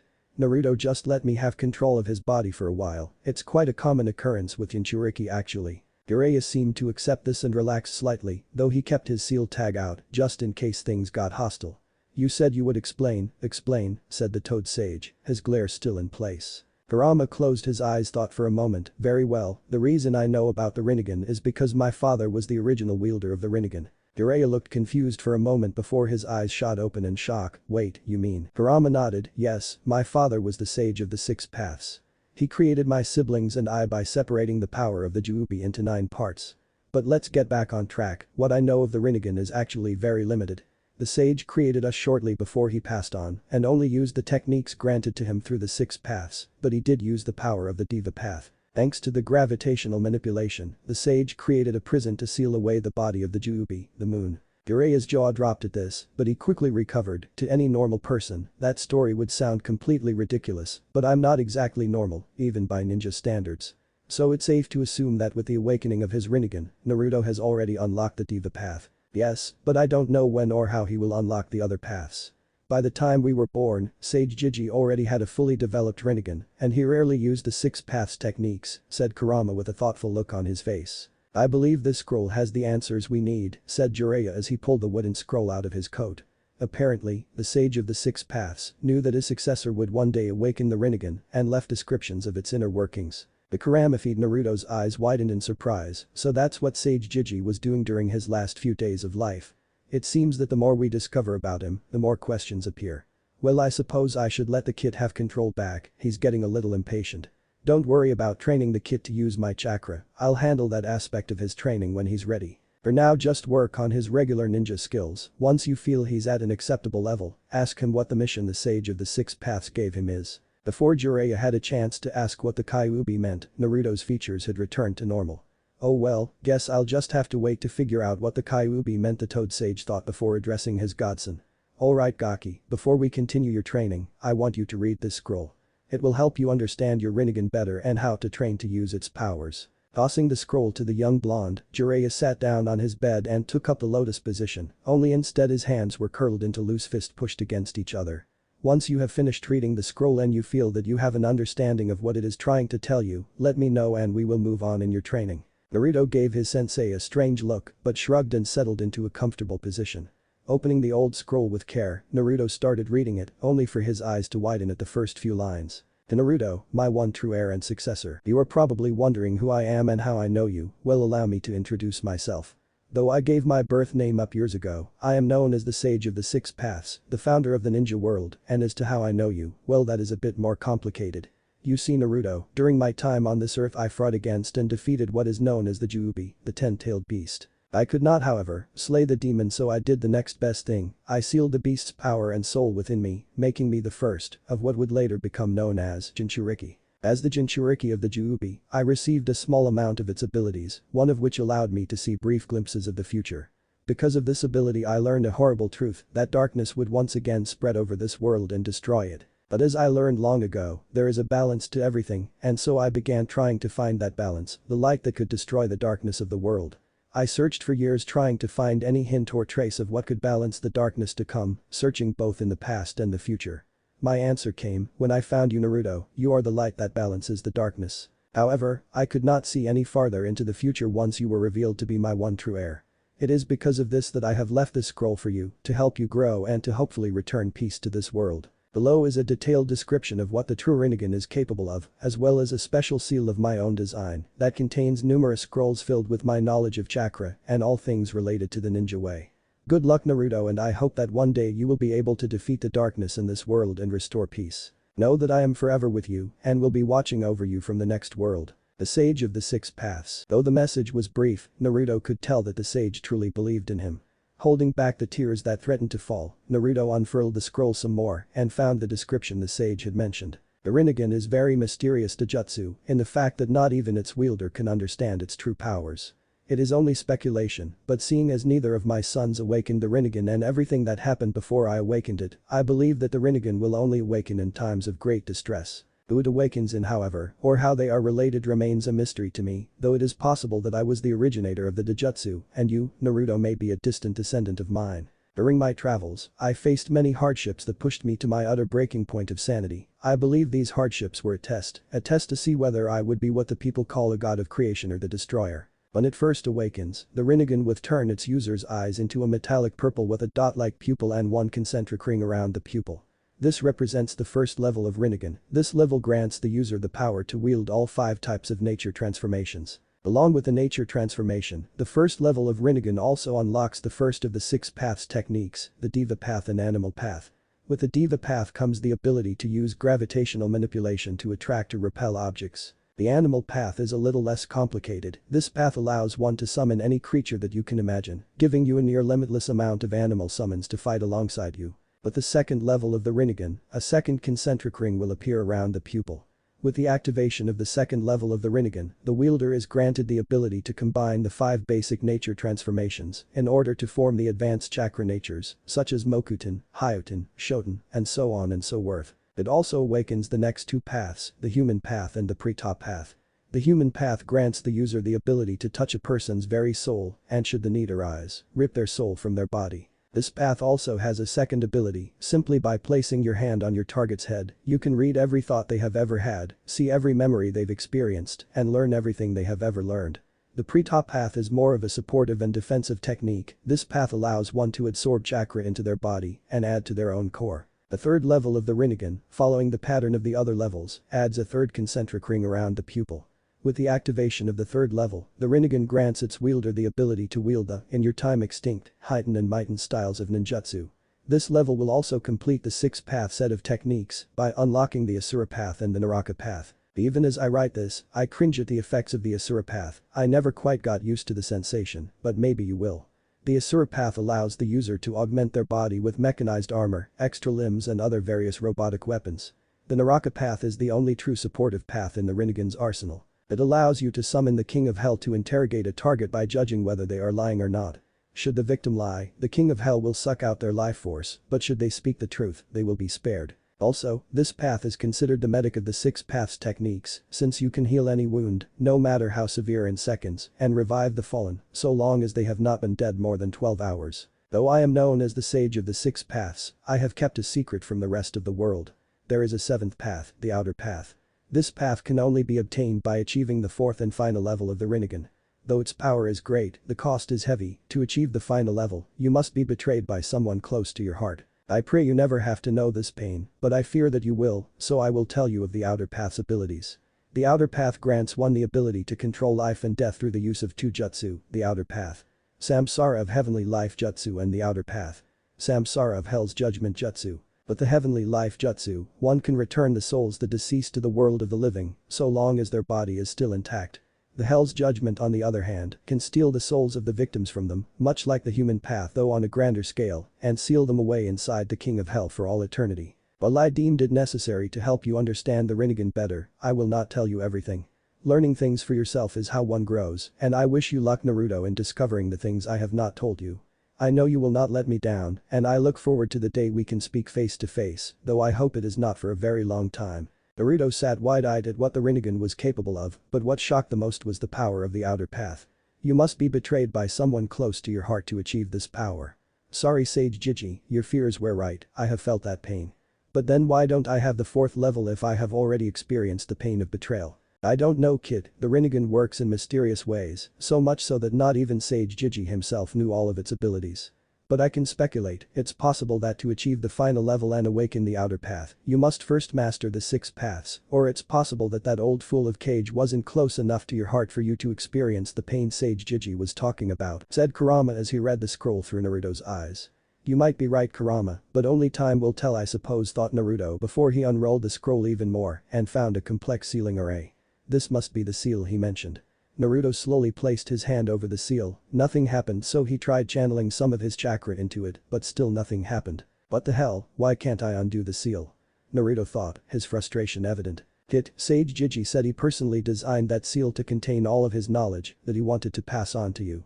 Do you honestly think he wouldn't set up a number of precautions to make sure no one else could access the knowledge? Naruto outwardly sighed, but nodded in agreement nonetheless. You probably right, Kurama. Well, I guess it's time to wake up Jiraiya-sensei.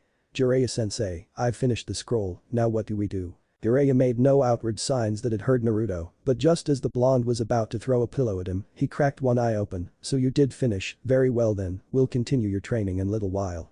For now, meditate, try and draw on your gravitational powers again, but this time without Kurama's help. With that, Jiraiya closed his eye and continued his own meditation, while Naruto just sighed and mumbled something about lazy senseis before resuming his meditative pose and followed his sensei's instructions. The hours passed slowly for the two meditating shinobi. Naruto had a little difficulty in accessing his gravitational powers, but eventually he was able to use the manipulation and began levitating above his bed, just as Jiraiya had found him. Jiraiya on the other hand had used the time to gather a small amount of Senjutsu chakra, enough that he could sense the things around him, but not enough for him to lose control and change into a frog. Using the abilities of Senjutsu, he was able to monitor his new student's progress, while at the same time scouting the area for any potential threats. So I was right, the Rinnegan has given him perfect control over his chakra, despite his large reserves. It also seems that whenever he uses his gravitational manipulation his Rinnegan subconsciously activates. Could that be a type of natural defense? The Toad Sage continued to ponder over the possibilities while he changed his attention to the town and surrounding forests. Everything looks clear, the only chakra signatures around that are above civilian level are 2 shinobi that are hanging out in a bar if I remember correctly. It should be safe to train the kid here for a few days before moving on, the less attention we bring the better. Jiraiya released the Senjutsu chakra he had gathered and opened his eyes to see his young charge levitating over his bed. Well, looks like it's time to another gaki. Hey, Naruto, wake up. He said while throwing a pillow at the blonde.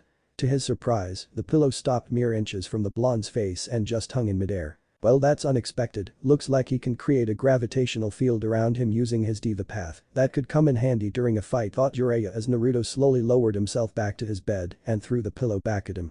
Swatting the pillow away like a fly, the Toad Sage addressed the young blonde, so you ready to continue on with your training, gaki? Naruto didn't hesitate in his response, yes, Jiraiya-sensei. Said San and couldn't help but smirk at being called sensei again, he honestly missed the feeling. Alright then, let's head into the forest and we'll begin. With that the two quickly left town and found themselves in the same clearing as before. Jiraiya turned to Naruto who was standing calmly in front of him, though his eyes betrayed his excitement. Smirking, Jiraiya quickly decided what they would start with. Okay Naruto, since you already have perfect chakra control thanks to your Rinnegan, we can skip that portion of your training. So to start with I'll teach you a few low-level jutsu you can practice with. Naruto nodded in understanding, his Rinnegan still activated from his meditation. He watched as Jiraiya went through a few hand seals, ending with the tiger. His eyes widened though, when he realized he could see the way the chakra was moving inside his sensei as he prepared the jutsu. He was brought out of his stupor by the sound of his sensei's voice, Kaiten. Fireball jutsu. Jiraiya put his right hand up to his mouth and launched a medium-sized ball of fire of a nearby tree, destroying it with ease. Alright Naruto, let's see what you got, Jiraiya said as he showed the blonde the hand seals for the jutsu. Nodding in understanding, Naruto slowly went through the hand seals while moving his chakra the same way Jiraiya's had. But the cry of Kaiten. Fireball jutsu, Naruto launched a ball of fire the same size as Jiraiya's at the tree, incinerating it. Naruto ended the jutsu and turned to his sensei to see how he did, only to be met with the shocked face of the Toad Sage. Sensei, hello Earth to sensei, anybody home? Jiraiya just stood there, staring at where the tree once stood, impossible, even with the perfect chakra control granted by the Rinnegan, there's no way he should have been able to use a jutsu like that after only seeing it once. The Toad Sage's thoughts continued to run rampant as he tried to figure out exactly how Naruto had managed to perform the jutsu almost flawlessly. Wait a minute, according to the description the sage left in the scroll, he purposely left certain aspect of the Rinnegan out because he wanted Naruto to learn them for himself. Is it possible that the Rinnegan has a similar ability to the Sharingan? Finally managing to get over his shock, Jiraiya turned his gaze to the blonde who had destroyed 3 more trees while he waited. "Naruto," said the toad sage, catching the blonde's attention. "Yes, sensei?" Naruto asked as he walked back over to Jiraiya. "When I was showing you the jutsu, what exactly did you see?" Naruto thought for a moment before answering the question. Well, you were going through the hand signs for the jutsu. I saw the way your chakra was moving. When I tried it for myself, I moved my chakra the same way I saw yours move and boom, giant fireball. It's not the same, but still it's similar to the Sharingan." He can see how the chakra moves inside the body for a jutsu, but when he does it himself, it doesn't move the chakra for him, he has to do it himself. Still, that is a major advantage both in battle and in training, thought Jiraiya. Returning his attention to his student, he motioned for him to get behind him. "I'm going to show you another jutsu, Naruto, this time one for Doton." Naruto nodded while he watched his sensei's chakra move to form the jutsu. Jiraiya ended the chain of hand seals in the snake seal, Doton. Earth wall. Slamming his hands on the ground, a 6-foot wall of earth rose from the ground in front of Jiraiya. As you can probably tell, this jutsu is a defensive type. This way you have a defensive and an offensive jutsu in your arsenal. I won't teach you any more, however, until you have mastered these 2, understand? Yes, Jiraiya-sensei, Naruto said before he began practicing with his 2 jutsu, destroying a good portion of the clearing they were in. Jiraiya watched all of this with a smirk on his face. He truly is your son Minato, and it seems that he inherited more than just your looks. Because of his heritage alone, his potential was already great, but now that he has the Rinnegan along with the Kyuubi and myself training him, I'm almost afraid of how powerful he'll become. Jiraiya felt a chill run down his spine at that thought, but it only caused his smirk to widen. "But I suppose the anticipation of what your student will become is half the fun of being a sensei." Well, there it is. I hope everybody enjoyed it. Please review, it helps to motivate me to update faster and to continue on with the story. Chapter 3: An Impossible Mission. Hanahagakure Hokage Tower. The Sandaime Hokage sat behind his desk, completely ignoring the massive pile of paperwork his assistant had just brought in. He was lost in his thoughts about what to do now that Jiraiya had abandoned the village and was now training Naruto. Jiraiya is too powerful for any of my current ninja to kill one-on-one, and even if I were to send my best Jounin and Anbu after him, it would only result in their deaths. Also, it would be pointless to try and track them. Jiraiya, being the spy master he is, knows better than anyone how to cover his tracks. The so-called professor sat in silence for a little while longer before a knock on his door brought his attention back to the present. "Enter," he said in the most commanding voice he could muster with his thoughts in the state they were. The door opened and allowed a man the same age as Sarutobi into the office. The man had gray hair as well as a beard of the same color and glasses on the bridge of his nose. His strong jawline was made even more prominent with a frown that seemed to be permanently etched on his face. His attire was very similar to Sarutobi's own, the only difference being instead of his robe being red with a white coat over it, his was a dark blue with a tan coat. He also had a white cloth wrapped around his shoulders that hid his neck from view. Following the man was a woman of similar age. Her gray hair was pulled into a tight bun with a traditional Japanese hairpin, holding it in place with fringes hanging down over her forehead.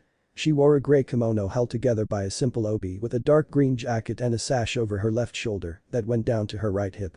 Her eyes were squinted in her old age, giving her a permanent and intimidating glare. The last one to enter was another man the same age as the 3 already in the room. He was a frail old man, and he used a cane to help him walk, but if one looked close enough they would notice he could walk perfectly fine without it.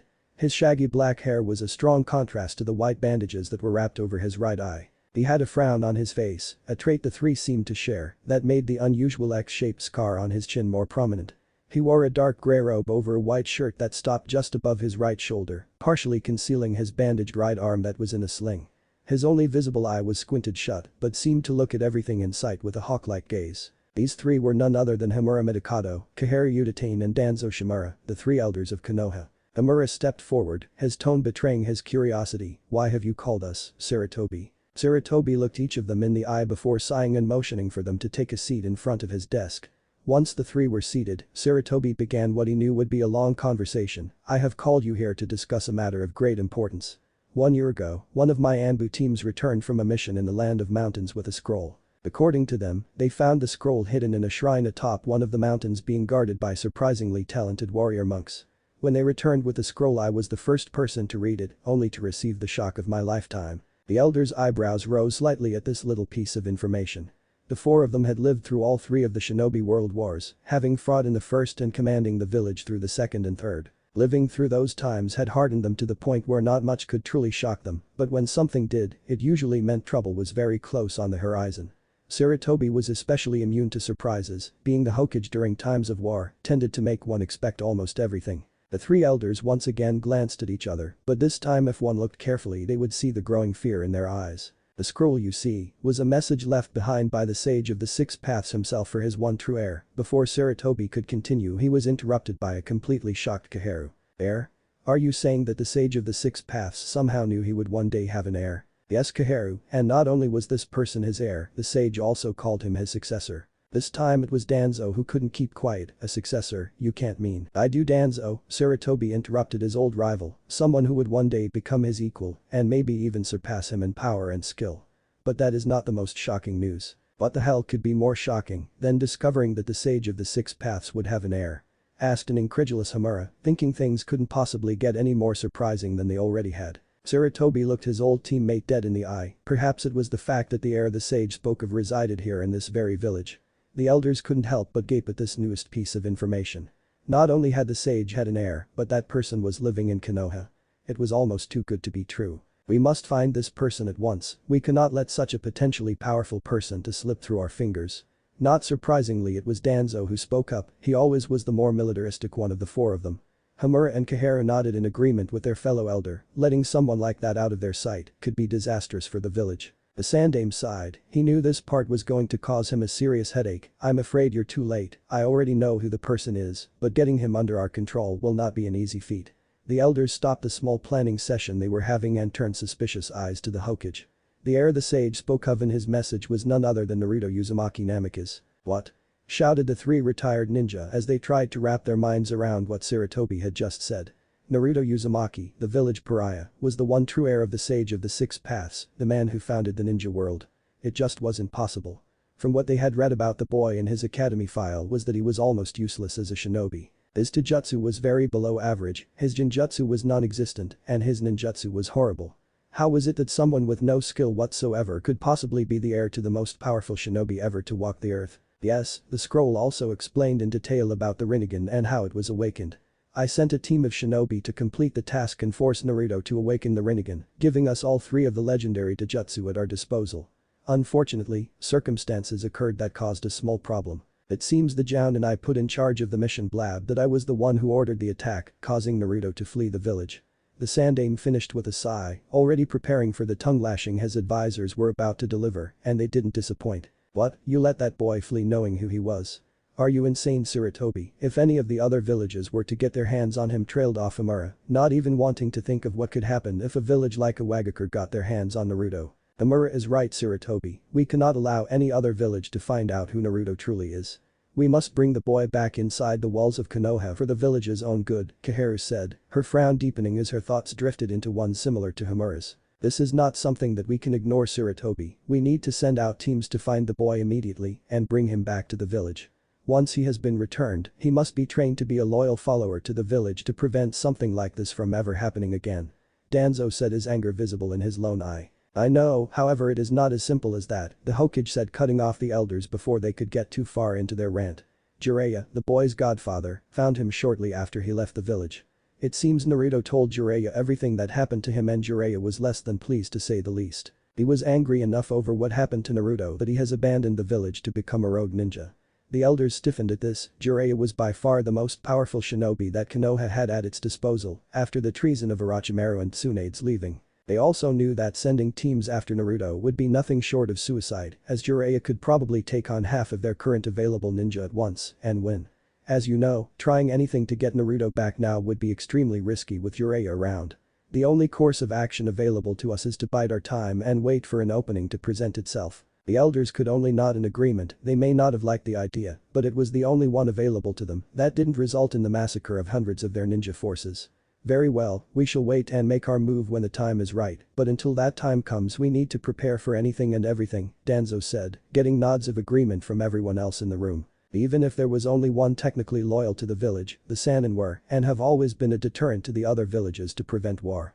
When word gets out that all three Sannin have abandoned Konoha, other villages might be tempted to make a play for power. Danzo is right, we must be prepared for anything that might happen in the future. For now though, we shall retake control of the Ninja Academy and up the curriculum. We will need more powerful ninja at our disposal when the time comes to make our move and help prevent war, and the best place to start is at the bottom," said Sarutobi as he took out a sheet of paper and a pen and began writing orders out. "It is time that our ninja skill should reflect our title as the strongest of the five. Homura and Kaharu, send word to all of our forces that there will be an emergency meeting in exactly 2 hours. Anzo, I am officially reactivating your Root Anbu program. I know that you have some young children already in there, so send them to the academy to train with their peers. Also, send word to the academy that they are to implement these changes at once, and anyone who tries to argue with these orders is to be killed on the spot. As far as I'm concerned, we are now in a state of war and we will prepare as such." The three elders nodded in understanding and quickly left the office to complete their assigned task. Sarutobi sat back in his chair and glanced over at a picture he kept on the edge of his desk. It was a picture of his genin team when they were first formed. The Sandaime frowned at the sight of the picture before he pushed it off his desk, watched as it cracked of the floor. "It seems that all 3 of my former students have abandoned the village now. No matter, they can be dealt with in time, and then all 3 of them will pay the consequences for abandoning Konoha," thought Sarutobi as he got back to work, but not without one last glance at the now broken picture. The glass had cracked in 3 places, each crack going through the face of one of his students. Time skip 1 year later. Jiraiya stood in the middle of a small clearing surrounded by the dense forest of the Land of Woods. He remained unmoving for a few more minutes before a shift in the wind caught his attention.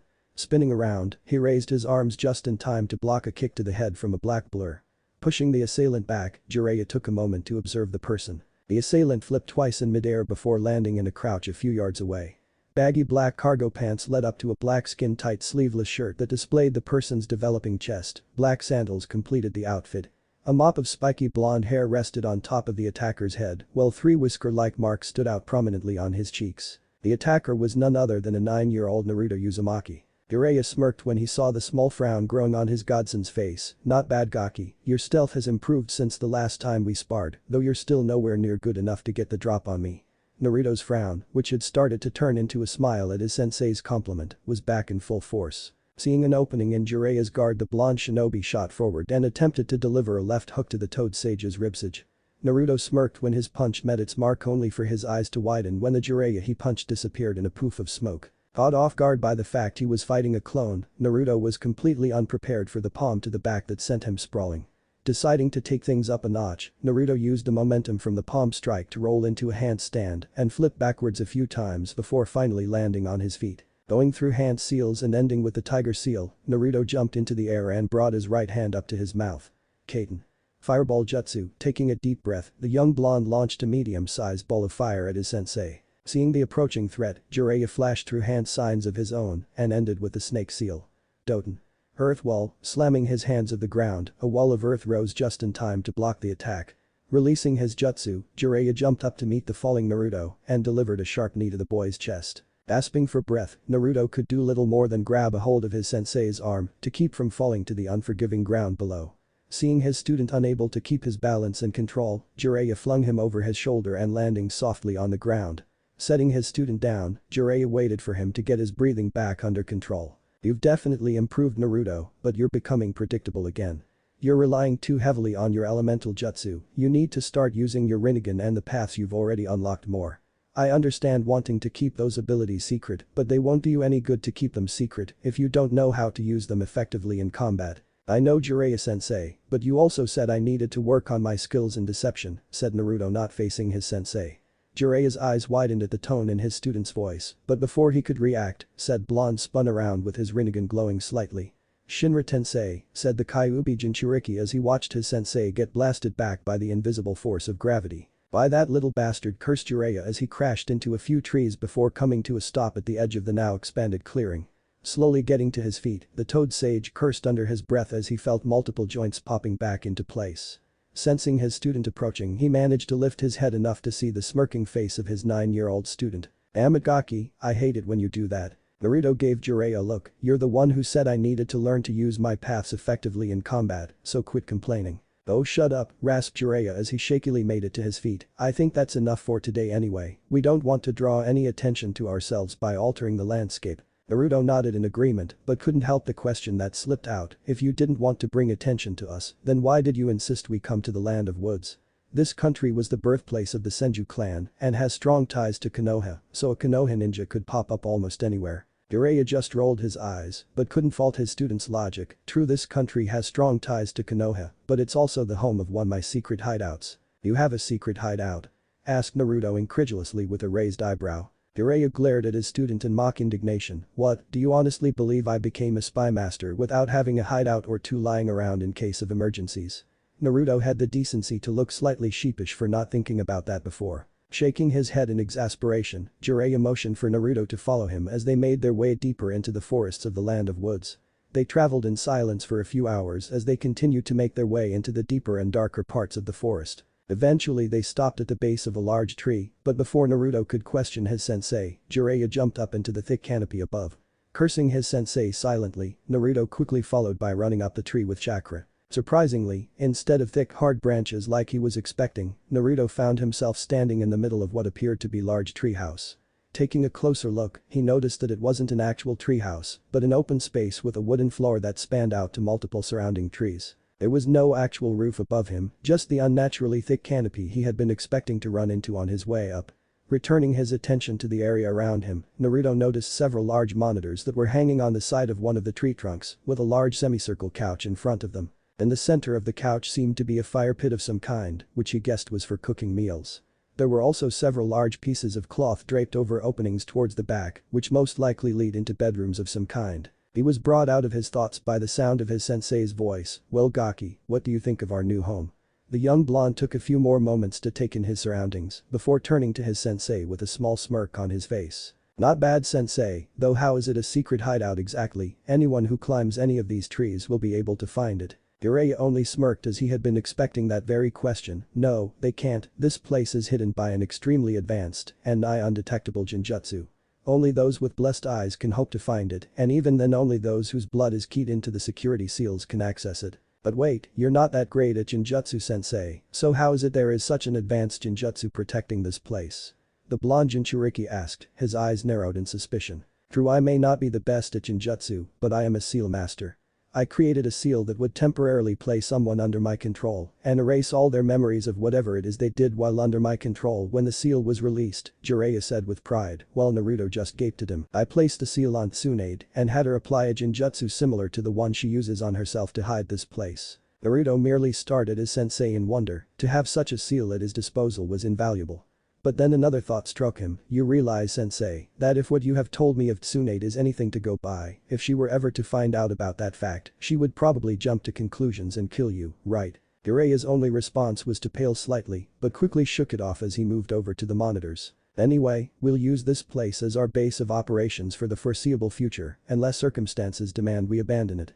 For now though, get some sleep, cause tomorrow we'll be making plans on what we have to do in the coming years, said Jiraiya as he sat down on the couch and turned on the monitors, showing live and recorded camera feed from inside Konohagakure no Sado. Yeah, I'll see you in the morning sensei. Night, said Naruto with a slight yawn as he made his way to one of the cloth-covered openings. Night Gaki, Jiraiya said over his shoulder, his eyes never leaving the monitors, specifically the two showing the live and recorded footage from the Hokage's office.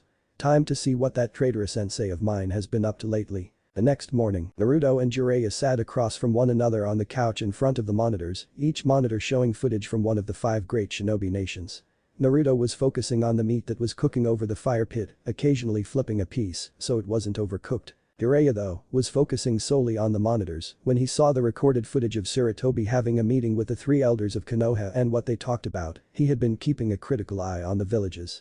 Hey Jiraiya-sensei, breakfast is ready, Naruto said, bringing his sensei's attention away from the monitors. Jiraiya smiled as he accepted the plate his student was offering him. Thanks Gaki, you're a way better cook than I ever was. Popping one of the pieces of meat into his mouth, Jiraiya returned his attention to the monitors, not wanting to miss even the slightest hint that there might be war. Naruto looked up from his own meal and noticed Jiraiya had barely even touched his. Hey sensei, is something wrong?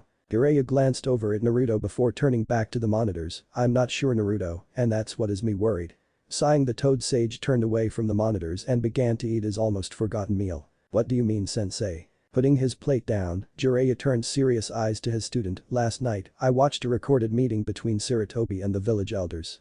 It seems that for the past year or so, they have been making some drastic changes to the village and the ninja there. They have upped the curriculum at the academy to increase the quality of their future ninja, and they have also been training their active shinobi as well. It seems that with my departing, they fear that the other villages will see this as an opportunity to attack. Naruto's eyebrows knitted together in confusion, so you're worried that another village may attack Konoha, is that what's got you so worked up? No, it's not that, said Jiraiya with a glance at the monitors, it's what might happen should another village try and attack Konoha. I fear that it may trigger another war and make our lives that much more difficult. How would a war make our lives harder? It's not like we'll be fighting in it, said Naruto, his confusion growing. Jiraiya sighed again before continuing, it would make our lives harder because during times of war everyone, ninja and civilian alike, is very weary of outsiders and travelers. The civilians because they have no way of knowing if a person is who they say they are, and the ninja because it could be a potential enemy of some kind. Also during war, some villages will hire or seek out wandering ninja and mercenaries to aid them, and with me being who I am, I'd be a prime target for those villages. Naruto nodded, understanding why his sensei was so intent on keeping an eye on the villages. The two continued to eat in silence after that before a thought struck him, hey sensei, if the villages are willing to waste resources on mercenaries and wandering ninja, do you think they'd use them to find stuff like weapons? Jiraiya nodded, yes, in fact they would probably go after weapons or objects that would help them in a war, more than they would wandering ninja or mercenaries. That is because getting their hands on something is usually easier than recruiting a ninja, why do you ask? Naruto looked hesitant to respond, and that set off alarms inside Jiraiya's mind. Naruto is usually outspoken and doesn't think before he speaks, what could possibly make him hesitate in voicing his thoughts? Thought the Toad Sage before he remembered the conversation he had with Kurama a year ago. Could it have something to do with that mission Kurama spoke of? Naruto took a shaky breath before finally answering his sensei's question, would Jinchuriki be included in that as well? At Jiraiya's nod, he continued, then we have to move soon, if a war does break out, it will make my mission that much harder. You're talking about that mission Kurama mentioned a year ago, right? Naruto nodded the affirmative, bringing a thoughtful look to Jiraiya's face. A mission involving the Jinchuriki, what the hell could he have to do? Jiraiya pondered things for a moment before his eyes shot open, causing Naruto to flinch back slightly. He couldn't possibly be considering gathering all the Jinchuriki together, could he? Naruto, what do you have to do that involves the Jinchuriki? I have to bring them together so that the 9 of us can fight together against a darkness that is hiding in the shadows of this world. Only when the 9 of us fight together can we stand a chance of defeating this evil. This made Jiraiya frown slightly as he thought this over, a mission of this caliber would easily be considered SSS rank by a village's standards, but what could this darkness he mentioned be? I'll have to let me spy network know to keep an eye and ear open for anything that might be related to this threat. Oh well, I always did enjoy a challenge. Outwardly a smirk began spreading across Jiraiya's face as he continued to think things over. Alright Gaki, since it seems this mission was given to you by the Sage of the Six Paths himself, it must be of great importance. Now the first place to start is to locate the other Jinchuriki, and to do that we'll need my spy network. I'll send word out for them to start looking for any information that could relate to the Jinchuriki, said Jiraiya as he got up and walked over to one of the many flaps that covered an opening in the hideout. Naruto quickly followed after his sensei and had to control his surprise at what he found in the room. The whole room was covered in seals. A large seal matrix was drawn in the center of the room where Jiraiya was currently sitting, and a large map of the elemental nations lined an entire wall, with seals and locations listed all over it. Some of the seals were glowing a faint red while others weren't doing anything. Naruto's attention was torn from the room when the seal matrix Jiraiya was sitting in the middle of started glowing the same faint red as the seals on the map. Slowly, one by one the seals on the map began to dim and return to normal, and after the last seal had faded, Jiraiya stood up from the seal matrix and motioned for Naruto follow him back into the main area. What the hell was that, sensei? Asked a completely astonished Naruto. Jiraiya couldn't keep the smirk off his face as he turned to his student, that Naruto is one of my greatest creations in the art of Hyuinjutsu. It is based on the same principle as the Yamanaka clan's mind jutsu, but on a much larger scale. You see Naruto, I can't always be there in person when one of my informants has something important they need me to know. So I designed a seal that could be placed on my informants that would allow them to transfer whatever it is they need me to know into that room we were just in. When they do this, the seal that is linked to theirs will glow, indicating a new message, and by sitting in the middle of that seal matrix, I am able to absorb whatever knowledge they send to me. Naruto, for the first time in his life, was speechless. What his sensei had just told him seemed almost impossible, and to an average civilian, it was impossible. But as Naruto was quickly learning, in the world of ninja, always expect the unexpected. Finally finding his voice, Naruto said the first thing that came to mind, that is so cool Jiraiya-sensei, you are so teaching me that later on. Taking a few deep breaths to calm himself down, Naruto looked at his sensei with a question on his face, so what all did you learn, sensei? Hearing the question, Jiraiya's expression turned serious again as he and Naruto sat back down on the couch. Actually Naruto, I got a possible lead on one of the other Jinchuriki. Naruto's eyes snapped up to meet his sensei, all traces of his earlier excitement gone. From what my informant can gather, the Jinchuriki lives in Sunagakur no Sado, the village hidden in the sand. According to the stories that the Sandaime used to tell my team growing up, during his reign of the Shodai Hokage, Hashirama Senju gained control over all 9 of the bijuu, thanks to his unique Mokuton abilities. Shortly after Konohagakure was founded, Hashirama spread the bijuu around to other sprouting villages in an attempt to equalize power. If I am not mistaken, he gave the Ichibi to Sunagakur because of its ability to manipulate sand. Naruto nodded slightly in understanding before turning to the monitor displaying Sunagakur, so Shukaku is in Suna, that's at least a couple of days journey from here at my top speed, which isn't much. Jiraiya nodded, picking up a controller and turning on other monitors, showing different locations inside Sunagakur.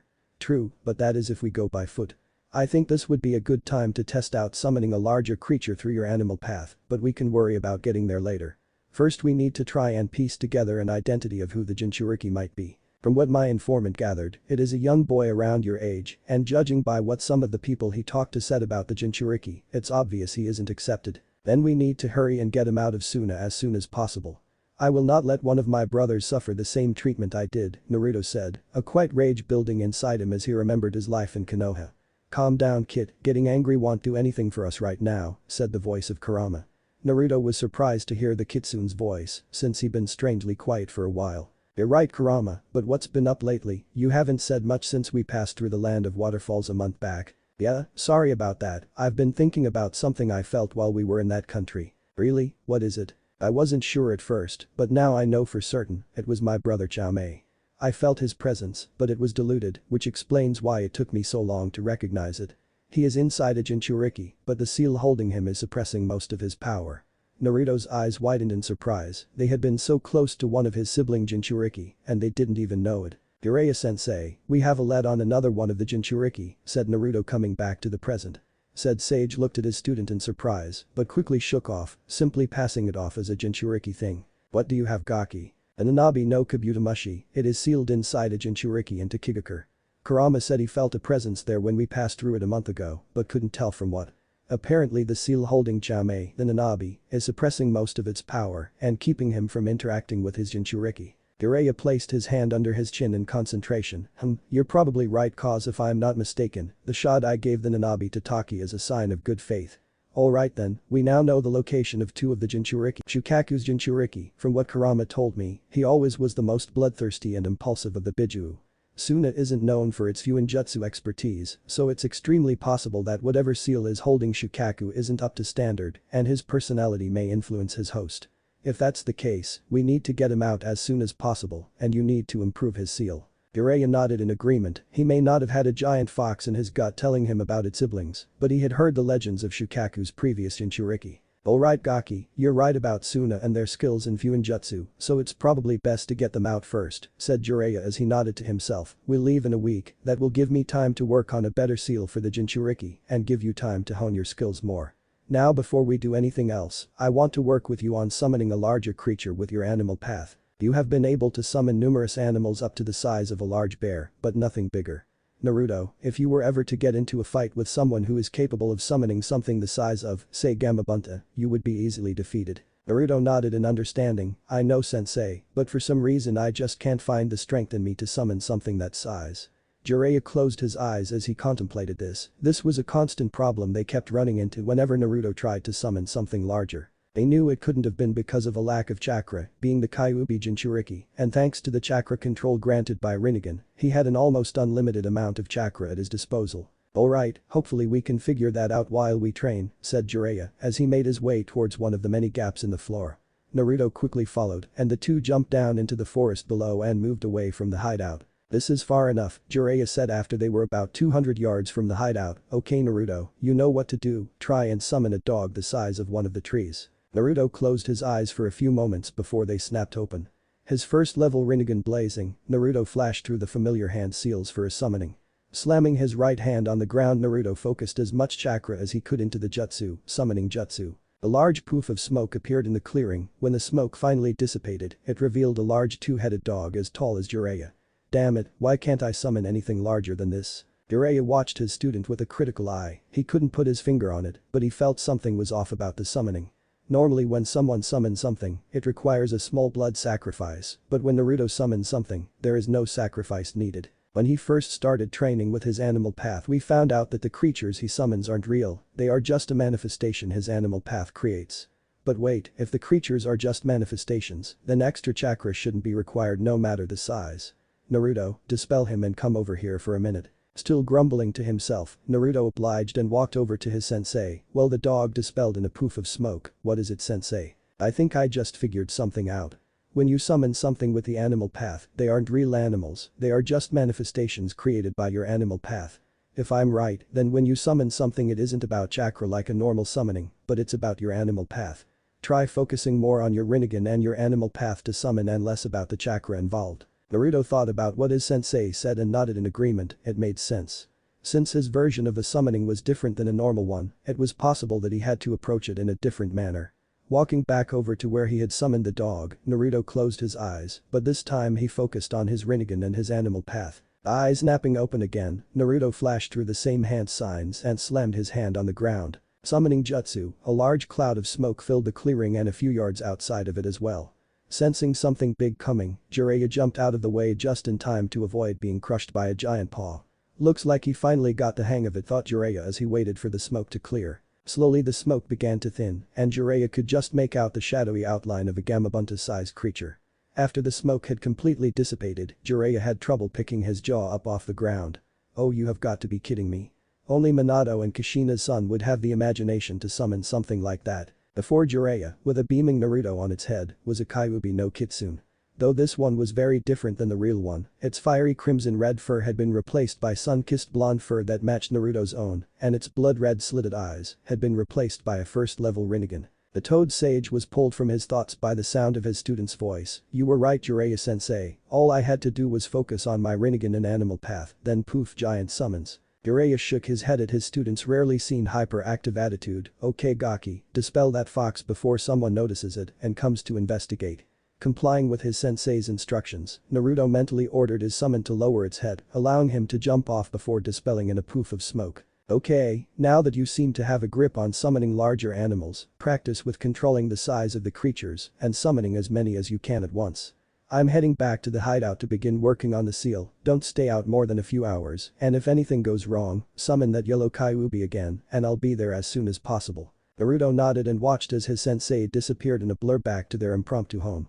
Cracking his knuckles, Naruto smirked as he started training with his animal path. Let's see what else I can summon. A week later, alright Gaki, time to get going, Jiraiya said as he waited for his student to get ready. The young blonde came out of his official room wearing the same black clothes he had taken to wearing and black traveling cloak. Ready sensei, said Naruto as the two jumped down to the ground below them. Acting before his sensei could even ask, Naruto went through hand signs with his Rinnegan activated, summoning jutsu. In a poof of smoke, two gray birds, large enough to ride, appeared in front of the two shinobi. Climbing onto the birds, Naruto gave them a mental command and the two birds shot into the air, heading towards the desert region that was the land of wind. Naruto, Jiraiya called over the wind, when we reach Sunagakur I'm going to meet with one of my spies. While I'm doing that I want you to look around the village for any signs of the Jinchuriki. If you find him, do not approach him, find me and we'll plan our next move from there. Naruto couldn't hide his disappointment at not being allowed to talk to his brother Jinchuriki, but he understood the need for secrecy. Nodding his head, though reluctantly, Naruto continued to direct his summons in the direction of Suna. After a few hours of flying, the two shinobi had finally reached the edge of the deserts of the land of wind. Naruto, take us lower to the ground, we don't want to be spotted yet. Naruto outwardly nodded while mentally ordering his summons to lower themselves, so they were skimming the surface of the sand. The effect was almost immediate. At the speeds the two birds were flying, a small sandstorm quickly formed behind them. In a flash of inspiration, Naruto made a few hand seals. Guillotine. Great breakthrough, the young blonde blew out a medium-sized ball of compressed air into the sands ahead of them, effectively increasing the sandstorm around them. Jiraiya nodded in approval. Very good Naruto, that was an excellent use of the terrain to our advantage. Since Suna is in the middle of the desert, sandstorms no matter how small, have become a natural part of their lives. With this cover we'll be able to fly right into the village unnoticed. Naruto smiled at his sensei's praise and continued to direct the birds towards their destination. Sunagakur no Sato, the yondaime Kazukiage looked over his villager from his office window, admiring the beauty of it. The sun had reached its peak for the day, and its light was being reflected perfectly off of the sand. The tiny particles reflected the light just so that the entire village seemed as though it were covered in glitter and shining as bright as star. The Kazakh frowned however as he remembered what this beauty hid. Behind this outward beauty was a very dark secret. Even Gaara was a failure. Can anyone truly control the power of the Shukaku? Thought the Kazakh as his thoughts drifted to his youngest child. He knew that his son Gaara, the current host of the Ichibi, was playing with his deceased wife's younger brother, Yashamaru. The Kazakh sighed as he thought about his brother-in-law, other than his eldest child and only daughter Tamari. Yashamaru was the only person in the village who didn't fear Gaara. That was why he had chosen him for the mission he was planning. Yashamaru was his right-hand man and the commander of both the village's medical corps and Anbu corps. With his skill, he was the perfect match for the mission he had planned, but the Kazakh couldn't help but feel a pang of guilt in his heart at the pain it would cause his brother-in-law. Forgive me Kurura-chan, but this must be done to see if Gaara can indeed control the power of the Shukaku. Taking one last look over his village, he noticed a small dust cloud heading towards the village. Looks like another small sandstorm, nothing to raise an alarm over. With Naruto and Jiraiya, the two shinobi were on alert as they flew over the walls of Sunagakure, still under the cover of the sandstorm Naruto had created. Once they were clear of the outer walls, Naruto directed the two birds towards one of the scarce training grounds that had trees to shield their presence. Landing in one of the trees, Naruto and Jiraiya waited for the sandstorm to clear before quickly transforming themselves into average-looking civilians and making their way into the heart of Sunagakure. Alright Naruto, I'm going to meet with my spy.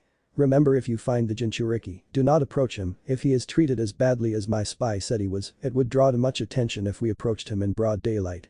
We'll wait till the cover of night to make our move if we find him today. We'll meet up at this address, said Jiraiya as he handed Naruto a slip of paper. Now go enjoy yourself and look around, but remember not to talk to strangers. Naruto could tell that Jiraiya was acting. They had just reached the market district of Suna and they wanted to blend in as much as possible. Okay grandpa, I'll be careful, he said as he walked off and pretended to look around at all of the different stalls and shops. The transformed Toad Sage watched as his student acted like an average civilian child and couldn't help the proud smile that was slowly spreading across his face. He's so young, yet already so adapted infiltration. Maybe I can finally pass on my skills as a spy master, he thought as he walked towards a local bar. With Naruto, the transformed blonde was walking around the village looking at everything in sight. To the world he looked like a normal child exploring his home, but inside he was on alert, waiting for any sign of his brother Jinchuriki. Where could he be? The blonde thought as he continued to walk around the village, unknowingly making his way to one of the rare playgrounds in the village. It's the demon, run. Naruto's head snapped up when he heard the shout. Picking up his pace, the Kyuubi Jinchuriki rounded a corner only to see a sight that made his blood boil. Kids, adults and families of all kinds and ages were running away from the playground as fast as their legs would carry them. In the middle of the playground, curled up in a ball with his shoulders shaking, was a young boy with spiky red hair, much like his own. Naruto slowly approached the redhead, subconsciously knowing that this boy was a brother to him. Some sand crunching under his feet jolted the redhead into a standing position, his seafoam green eyes wide with fear. Kid, it's him, he's Shukaku's Jinchuriki. Naruto nodded at the voice in his head, his eyes never leaving the shacking body of his brother. So much for not approaching him, thought Naruto as he stopped in front of the redhead, his eyes showing nothing but happiness. Gaara watched this stranger with wary, scarred eyes. Whenever a stranger approached him, it usually ended in blood. Deep inside of Gaara's mind, Shukaku was watching this stranger with a critical eye. There was something about the boy that seemed familiar, he just couldn't put his claw on it. I finally found you, said Naruto as he looked Gaara in the eye. Gaara couldn't explain it, but he felt he could trust this person. There was something in his eyes that he had never seen in anyone else. Understanding. This boy understood what it was like to be feared, to be hated, and to be betrayed. They were alike, they were brothers. We have much to talk about, brother, Naruto said as his eyes flashed red with slits for the briefest of seconds. Gaara's eyes widened as his eyes flashed golden with a star-shaped pupil as a feeling of calmness washed over him. Indeed we do, brother, said Gaara as the sand around him began to swirl and formed a dome around the two boys. Unknown to the two boys, someone had seen the little interaction. I wonder who this young boy is. To be able to calm Gaara with a few words is something even I can't do, thought Yashamaru, Gaara's uncle. The Anbu medical commander watched as the sand dome formed around the boys, preventing anything else from being heard. Maybe he can do what no one thought possible, maybe he can save Gaara from his inner demon. I don't know who you are, but I pray that you can help my nephew. With that parting thought, Yashamaru jumped towards the Kazakiyage's tower to meet with his brother-in-law and leader. Chapter 4 Helping a Brother. Brother, Naruto started, my name is Naruto, and I am here to help you. How could you possibly help me? I am nothing but a demon to this village, spat Gaara as he remembered all of the times he was nearly assassinated. The sand around Gaara's feet began to move around wildly, lashing out occasionally. Naruto sensed the growing rage inside the redhead and quickly closed a gap between them and placed a hand on Gaara's shoulder. Brother, you have to calm down. I know what it's like, all the pain you've suffered and all of the hate you have felt, but you mustn't let it consume you, brother. You are stronger than they are, do not become the demon they see you as, become something you can be proud of. Naruto's words seemed to have an instant effect on the Ichibi Jinchuriki. The sand around the two began to calm down and slowly lower itself back to the ground. Taking a step back from his fellow Jinchuriki, Naruto continued in a much softer and more understanding tone. I can help you, brother, I can help free you from this nightmare of a village, but to do that you have to trust me. Gaara looked into Naruto's eyes again and saw the same understanding he had seen before. That was the clincher for Gaara, he knew that whatever this person had to say, he would listen. I trust you, my name is Gaara, and I am the youngest child of the Yondaime Kazekage. Naruto's eyes widened slightly at this little piece of information. Well, this complicates things a little, Naruto thought. No kidding, kid, if he is the son of the cage, getting him out of the village will be more difficult than any of us previously thought, said Kurama, causing Naruto nod in agreement. Kid, place your hand on his head, I wish to speak with my little brother. Naruto inwardly nodded once again before returning his attention to Gaara. It's a pleasure to officially meet you, Gaara. Now I believe Kurama has something he wants to talk to Shukaku about. With that, Naruto stepped forward and placed his right hand on Gaara's head, and before the redhead could react, the two boys found themselves in the middle of a wide expanse. Where are we? Asked Gaara as he looked around. All he could see was white that seemed to go on with no end in sight. The boys turned their attention at the sound of a deep and slightly crazed voice. We are in a plane that exists outside of the human realm, a place that only Bijuu and Jinchuriki can enter. Behind Gaara was none other than the Ichibi no Shukaku himself. His sandy brown fur was accentuated by the dark blue vein-like markings that crisscrossed all over his body.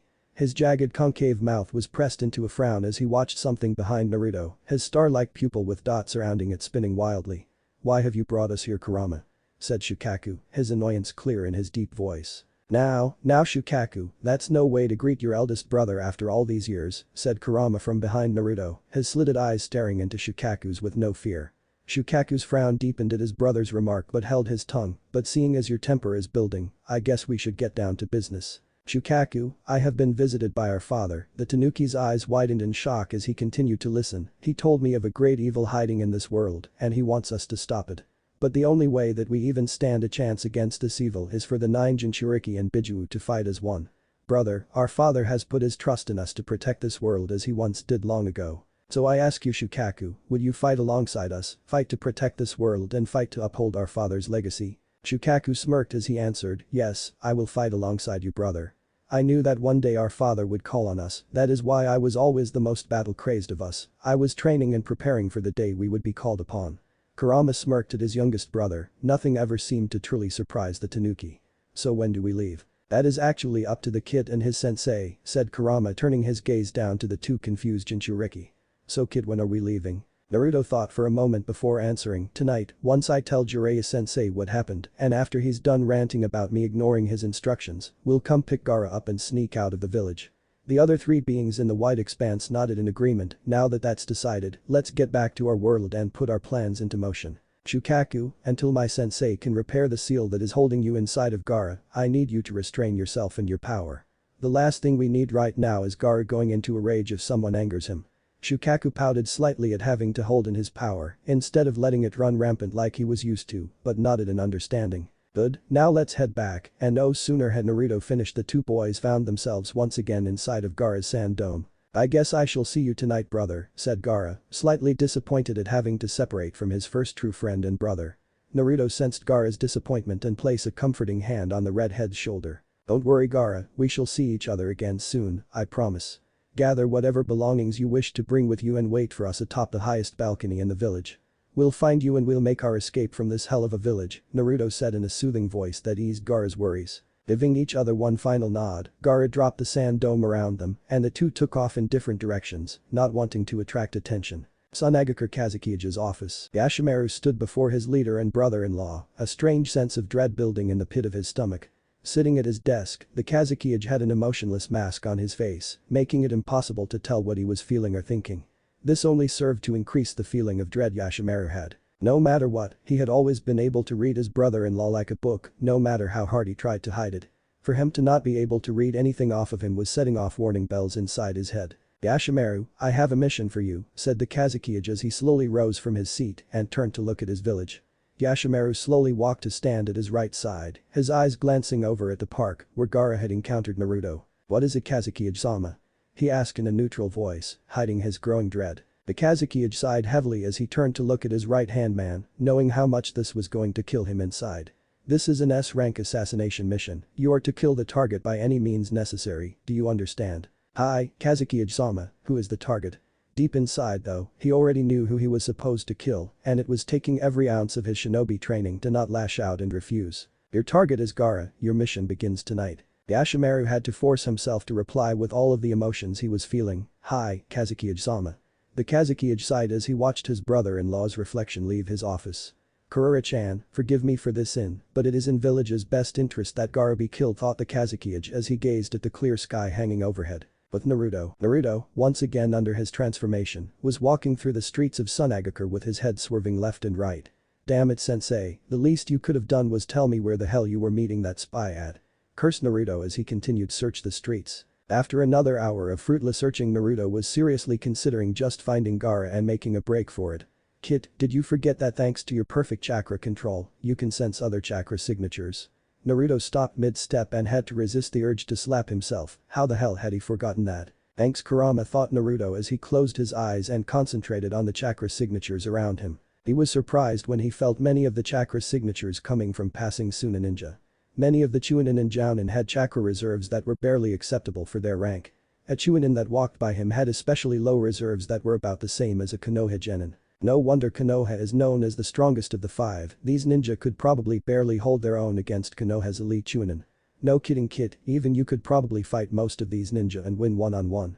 "Maybe, but back to business, got to find Jiraiya sensei." With that, Naruto once again began to focus and extended his range as best he could. It took him a couple of minutes, but he finally found Jiraiya a couple of blocks away from him. That wasn't too hard. Jiraiya sensei has by far the largest chakra reserves inside of this village.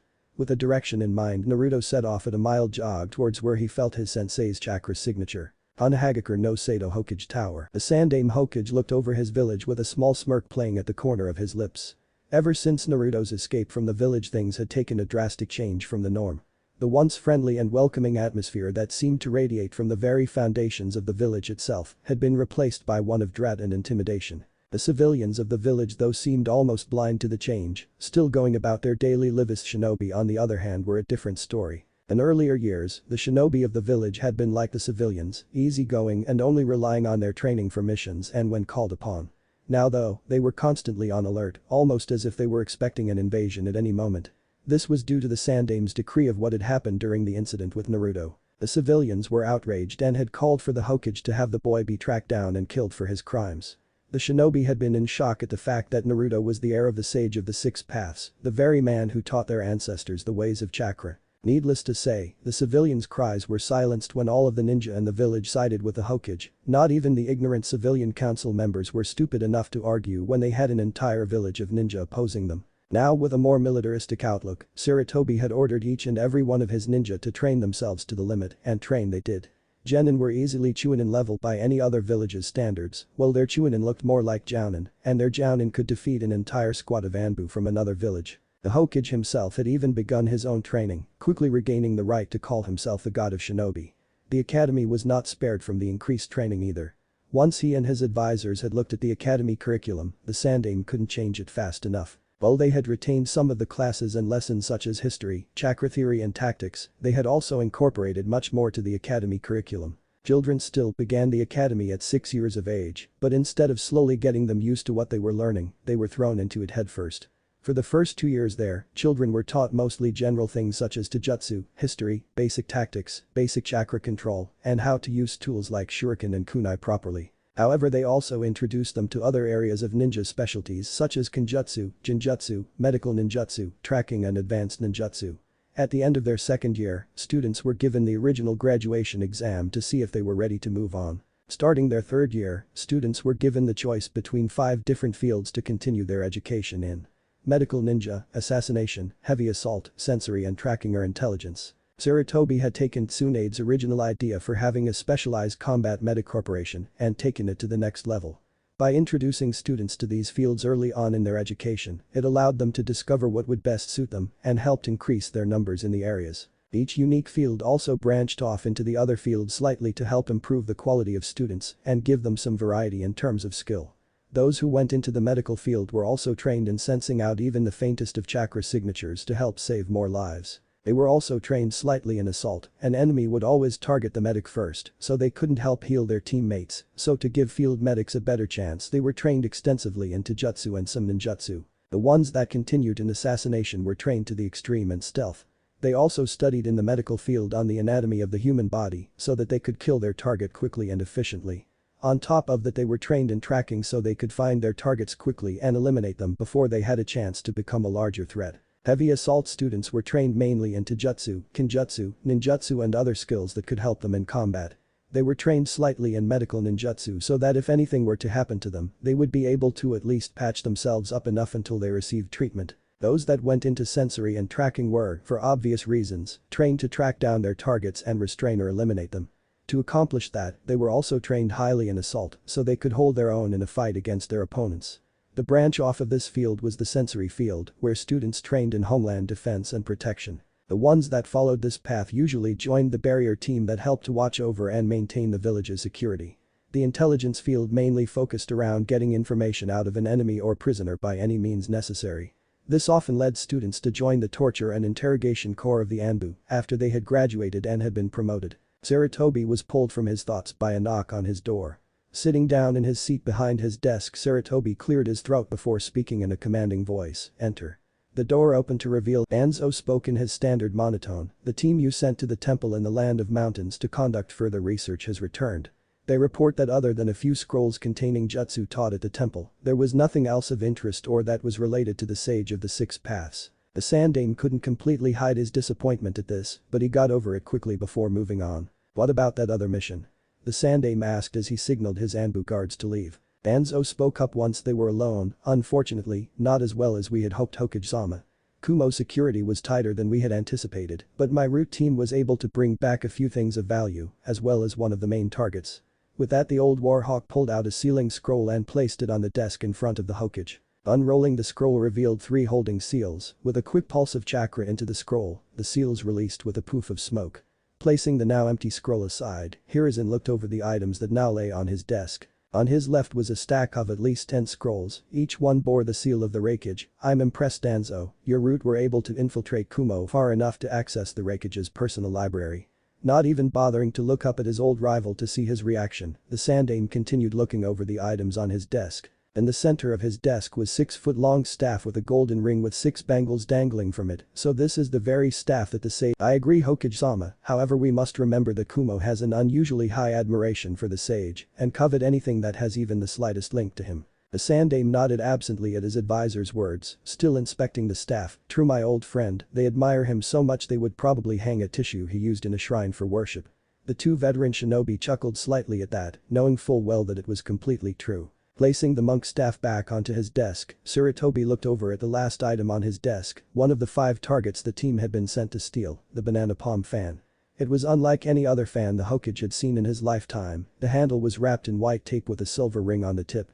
Attached to the ring were several snow-white feathers tipped with red at both ends. Before the Hokage could pick up the revered weapon, Danzo's voice stopped him. "I wouldn't pick that up if I were you, Hokage-sama." The Hokage gave his old friend a confused look. Apparently each of the treasures consumes massive amounts of chakra just by simply picking one up. "The team I sent into Kumo was comprised of 4 of my top infiltration specialists, only 3 returned. The one who didn't was the one who picked up the fan." Sarutobi jerked his hand away from the fan handle, his eyes wide with surprise. "So for one to wield the fan they must have exceptionally large chakra reserves. That complicates things a bit, but we can work our way around it later. For now, store the scrolls in my personal library and place these 2 in the high-security vault at the Anbu Armory," said Sarutobi as he resealed everything back into the scroll before handing it to Danzo, who left with a quick "Hi, Hokage-sama." Alone once again, Sarutobi turned around in his chair to once again look out over his village. "Though I would have preferred to have more of the treasures, having one is still a boost to the village's power. Now I believe it is time to begin that other operation," thought the Hokage before summoning one of his Anbu back into the room. "Prepare a tracking squad, I have a message that needs to be delivered and the recipient is very elusive." "At once Hokage-sama," said the Anbu before he shunshined it away to complete his task. The Sandaime chuckled slightly as he thought about the possible response from this message would bring before signaling another Anbu to appear. "Summon the Sannin, I have a mission for them." "Tsunagaku no Sado, you have got to be kidding me," thought Naruto as he stood outside of a dimly lit bar. From the appearance of the place it looked like it was barely surviving off of the handful of customers he could see inside. Why the hell would Jiraiya-sensei be in a place like this? Though he said he was meeting a spy, not getting drunk. I agree kid, but you know what they say, the safest place to hide is in plain sight. Besides, who's going to suspect anyone who goes to this kind of place of being a spy? Sighing inwardly, Naruto nodded slightly as he walked into the dingy bar. "Yeah, I guess you're right Kurama, but still I expected something a little better than this." Before his tenant could respond, Naruto was stopped by two obviously drunk men standing in front of him. "Hey kid, what the hell are you doing here?" "Looking for my grandfather, I think he wandered in here," said Naruto keeping up his image as a normal 9-year-old civilian. The two men sneered at him through half-lidded eyes before the second one spoke up. "Well, he's not here, so get out you pathetic shrimp before we make you." By now everyone in the bar was watching them and none of them seemed to be moving anytime soon. Useless drunks, thought Naruto as he looked around at everyone's faces. Ignoring the two men in front of him, Naruto pushed past them and continued to walk into the bar. The two men just stared at his back in shock for a minute before it was quickly replaced by anger. "Why you snot-nosed little brat?" shouted the second drunk before he swung a fist at the back of Naruto's head. Before Naruto had a chance to counter, the man's fist was caught by a much larger hand. Naruto turned around to face the newcomer and smiled at who he saw. A middle-aged man with slightly graying hair with the build of an average civilian man held the man's wrist in a vice grip while glaring daggers at the would-be attacker. "Lay hand on my grandson and it will be the last thing you ever do," said the transformed Jiraiya as he tightened his grip on the man's wrist. Said man winced at the pressure being applied to his wrist, but his alcohol-induced anger was preventing him from seeing the obvious danger he was in. "Stay out of this you bastard," he screamed as he swung his other hand at Jiraiya. Easily catching the punch in his other hand, the Toad Sage pulled both arms down while raising his knee to meet them. A sickening crunch resounded throughout the bar as both of the man's arms were broken clean in two. "You were warned," said Jiraiya before turning his attention to the other man who had been threatening Naruto. "Do you want to try something like your friend here?" The man quickly shook his head before fleeing the bar. "Come on Gaki, I've taken care of my business here," said Jiraiya as he motioned for Naruto to follow him out of the bar. The two shinobi continued down the road for a few minutes before Jiraiya led them into a nearby hotel. After renting a room for the night, Jiraiya sealed the room with a couple of seals and turned to his godson. "So Gaki, did you find any information on the Ichibi Jinchuriki?" "More than information, I found him," said Naruto after he cancelled his transformation. Jiraiya raised an eyebrow in mild surprise, but his eyes narrowed slightly when he noticed Naruto's slightly sheepish look. Naruto scratched the back of his head as he answered his sensei's silent question. Well you know how you told me not to approach him if I found him." At Jiraiya's nod he continued, "Well I kind of talked to him." Jiraiya just stared at him for a little longer before sighing slightly. "Oh well, I guess I should have seen this coming. Anyway, what did you two talk about?" Naruto spent the next few minutes recapping his and Gaara's conversation in detail to Jiraiya, who would nod occasionally. When he had finished his explanation, Naruto watched as his sensei silently thought over what he had said. "Alright," Jiraiya said after a few minutes of silence, "we'll meet up with him tonight and make our escape. Once we're clear of the village's range, we'll head back to the hideout. Once we're home we'll plan out our next move and go from there. For now though we need to rest, we don't want to risk having to fight someone when we're tired." Naruto nodded in understanding and sat back on his bed and was soon asleep, shortly followed by Jiraiya. Later that night, "You ready Gaki?" asked a shadowed figure with long spiky hair to the shorter figure next to him. Said figure closed his eyes in focus before they shot open, revealing his first-level Rinnegan. "Yeah, it's time we freed my brother from this hell of a village," said a young voice, before the figure took off jumping across the roofs of buildings towards the highest point in the village. The taller figure was quick to follow, easily catching up to his smaller companion. "We'll get him out of this village Gaki, don't worry," he said as the two of them continued across the roofs of the village. But Gaara same time, Gaara stood atop the roof of the tallest building in Tsunagaku, waiting for his brother Jinchuriki to arrive. "I wonder what it will be like to travel the world," thought Gaara, his excitement showing even in his thoughts.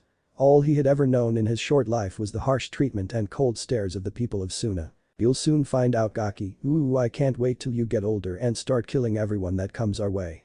Oh it will be a glorious bloodbath." Gaara merely raised an eyebrow at his tenant's words.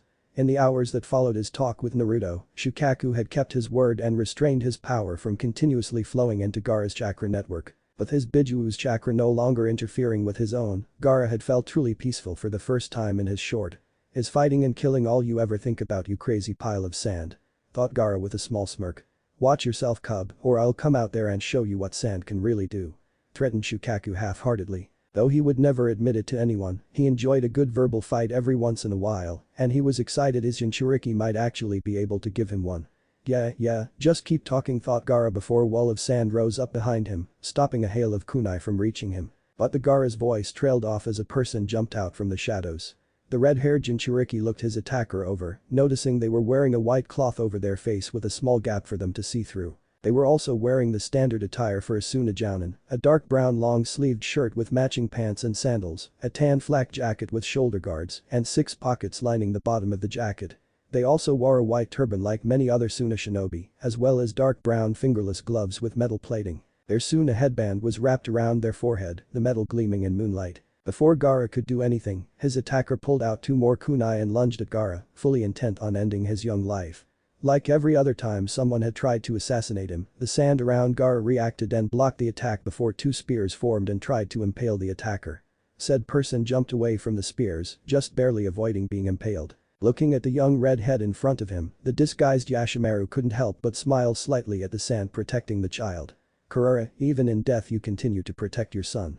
I'm sorry, but I must complete my mission. I only hope that when I see you in the afterlife, you can forgive me for this sin, because I will never forgive myself. Pulling another handful of kunai from his hip pouch, Yashamaru tossed them into the air while channeling his chakra to his hands. The kunai he threw quickly righted themselves in mid-air, with the rest of the kunai on the roof, raising into the air and surrounding Gaara. Forgive me, Yashamaru whispered before swinging his hands forward, launching all of the kunai at Gaara. Before the blades could reach him, and even before Gaara's sand could react, an invisible force knocked all of the blades away. Shinra Tensei, a voice whispered from behind the two. Gaara looked over towards the voice and came face to face with his brother Jinchuriki, Naruto Uzumaki. Attacking my brother was a big mistake, said Naruto, before Yashamaru was forced to dodge as a fist passed over his head. He wasn't however able to dodge the kick that connected with his chest, sending him flying into the railing. Coughing up some blood that stained the cloth over his face, Yashamaru looked up only to be met with the face of Jiraiya of the Sannin. Jiraiya of the Sannin, he is that boy's sensei. Thought Yashamaru in shock before he noticed something even more surprising. Gaara's sand wasn't reacting to the two of them, in fact it starting moving around the two of them as it did Gaara, granting them its protection. Karara, you already trust these two enough to grant them your protection. Thought Yashamaru in surprise as he slowly made it to his feet, if you are willing to trust them, then I suppose I will as well. But that thought he reached up and pulled the cloth away from his face, shocking Gaara in the process. Yashamaru, but why? Asked Gaara, his shock clear for all to see. He couldn't believe that the one person in the village that cared for him, his own uncle, had tried to kill him. I'm sorry Gaara, I was ordered to kill you by the Kazekage because you didn't show any signs of being able to control the Shukaku's power. But right now that's not important, what is important is getting you to safety Gaara, said Yashamaru, completely letting his guard down. Naruto still looked at Yashamaru in suspicion, not willing to trust the man that had just tried to kill his fellow Jinchuriki so easily. Jiraiya though, who knew of Yashamaru's relation to the boy thanks to his informant, easily trusted the man's word, having been in a similar situation once before. Gaara, you must leave with these two, otherwise your father will send more people to kill you. He's right, said Jiraiya, if we want to get away without any interference, our window is small and closing quickly. Yashamaru, if you were ordered to kill Gaara, it's also safe to assume that he will be checking in at some point if you don't report back. Yashamaru nodded in agreement with Jiraiya's analysis, you're right, if you don't leave now, you may not have a chance of escaping without a war. Though Naruto was still unwilling to completely trust the man, he was right, if they didn't escape now they might not be able to at all. Noticing his sensei turning to him about say something, he beat him to it by going through a very familiar set of 5-hand seals. Slamming his right hand on the roof of the building Naruto called out, summoning jutsu. In a poof of smoke, 3 birds exactly like the ones he and Jiraiya had ridden into the village appeared. Jiraiya couldn't help but smirk at his student's ability to read his thoughts before he even had to voice them. Alright you two, it's time we got out of here, said Jiraiya as he jumped onto the bird nearest him. Gaara walked up to his uncle and couldn't stop the few tears that spilled from his seafoam green eyes. I'll miss you Yashamaru, he said his voice almost cracking. Yashamaru smiled and bent down to be at the same level as his nephew, I know Gaara, and I'll miss you too, but you have to be strong. I know you will become a powerful shinobi one day, and when that day comes, I want you to promise me you'll come back and restore this village's honor, okay? With tears running down his face, Gaara wrapped his uncle in a hug and nodded into his shoulder, I promise, when I'm strong enough I'll come back and bring honor back to Suna. Yashamaru smiled as he hugged his nephew for what he knew would be the last time. Breaking the hug, Gaara gave his uncle one more small smile before jumping onto the last remaining bird. With a mental command, the 3 birds quickly shot into the sky and vanished into the darkness of the night, never to be seen again for years. Yashamaru watched as the 3 birds flew away from the village with a small smile, while a few tears fell from his blue eyes. "I'm sorry Gaara, I wish I could have seen the powerful shinobi you would have become, but I must make sure you're safe." "Well sis, I guess I'll be seeing you soon," thought Yashamaru before he wrote a quick note that looked like it was written in the middle of a fight. His task done, he took one last look at where the 3 rogue shinobi had disappeared before he detonated the multitude of paper bombs on his chest. The explosion rocked a small portion of the village and quickly drew the attention of every shinobi and kunoichi in the vicinity, as well as the Kazukiage. The sight that greeted them was one that would forever be ingrained into their mind. The body that was once Yashamaru, the feared and respected head of the Anbu and Medical Corps, was now no more than burnt remains, with pieces of charged skin peeling away and revealing the reddened muscle underneath. "Kazukiage-sama," shouted one of the jounin that had arrived at the scene, holding a slightly burned piece of paper. Taking the paper from his subordinate, the auburn-haired Kazukiage looked the paper over and found 2 simple words that confirmed what he had hoped would happen. 2 simple words that told him his right-hand man's sacrifice wasn't in vain. Mission accomplished. Land of Woods. The 3 shinobi had just dismounted Naruto's avian summons and were making their through the forests of the Land of Woods. They had decided to land a fair distance away from their new home so that if anyone had seen them flying in or had somehow tried to tail them, they wouldn't know exactly where their base of operations was. They were about 50 yards out away from what Naruto had dubbed the main tree and entrance to their base when Jiraiya decided it was time to get things started. "Alright you two, before we can do anything else, we need to check Gaara's seal and make what adjustments are necessary. But first, Gaara, I need you to tell me about anything that even remotely seems related to Shukaku being inside of you," said the Toad Sage, all traces of his easygoing nature gone, replaced by that of someone who had lived through things most couldn't even imagine. Gaara took a moment to answer, a thoughtful expression on his face. "Well, the only things that I can think of would be the sand that protects me whenever I'm in danger, and the fact that I can't sleep."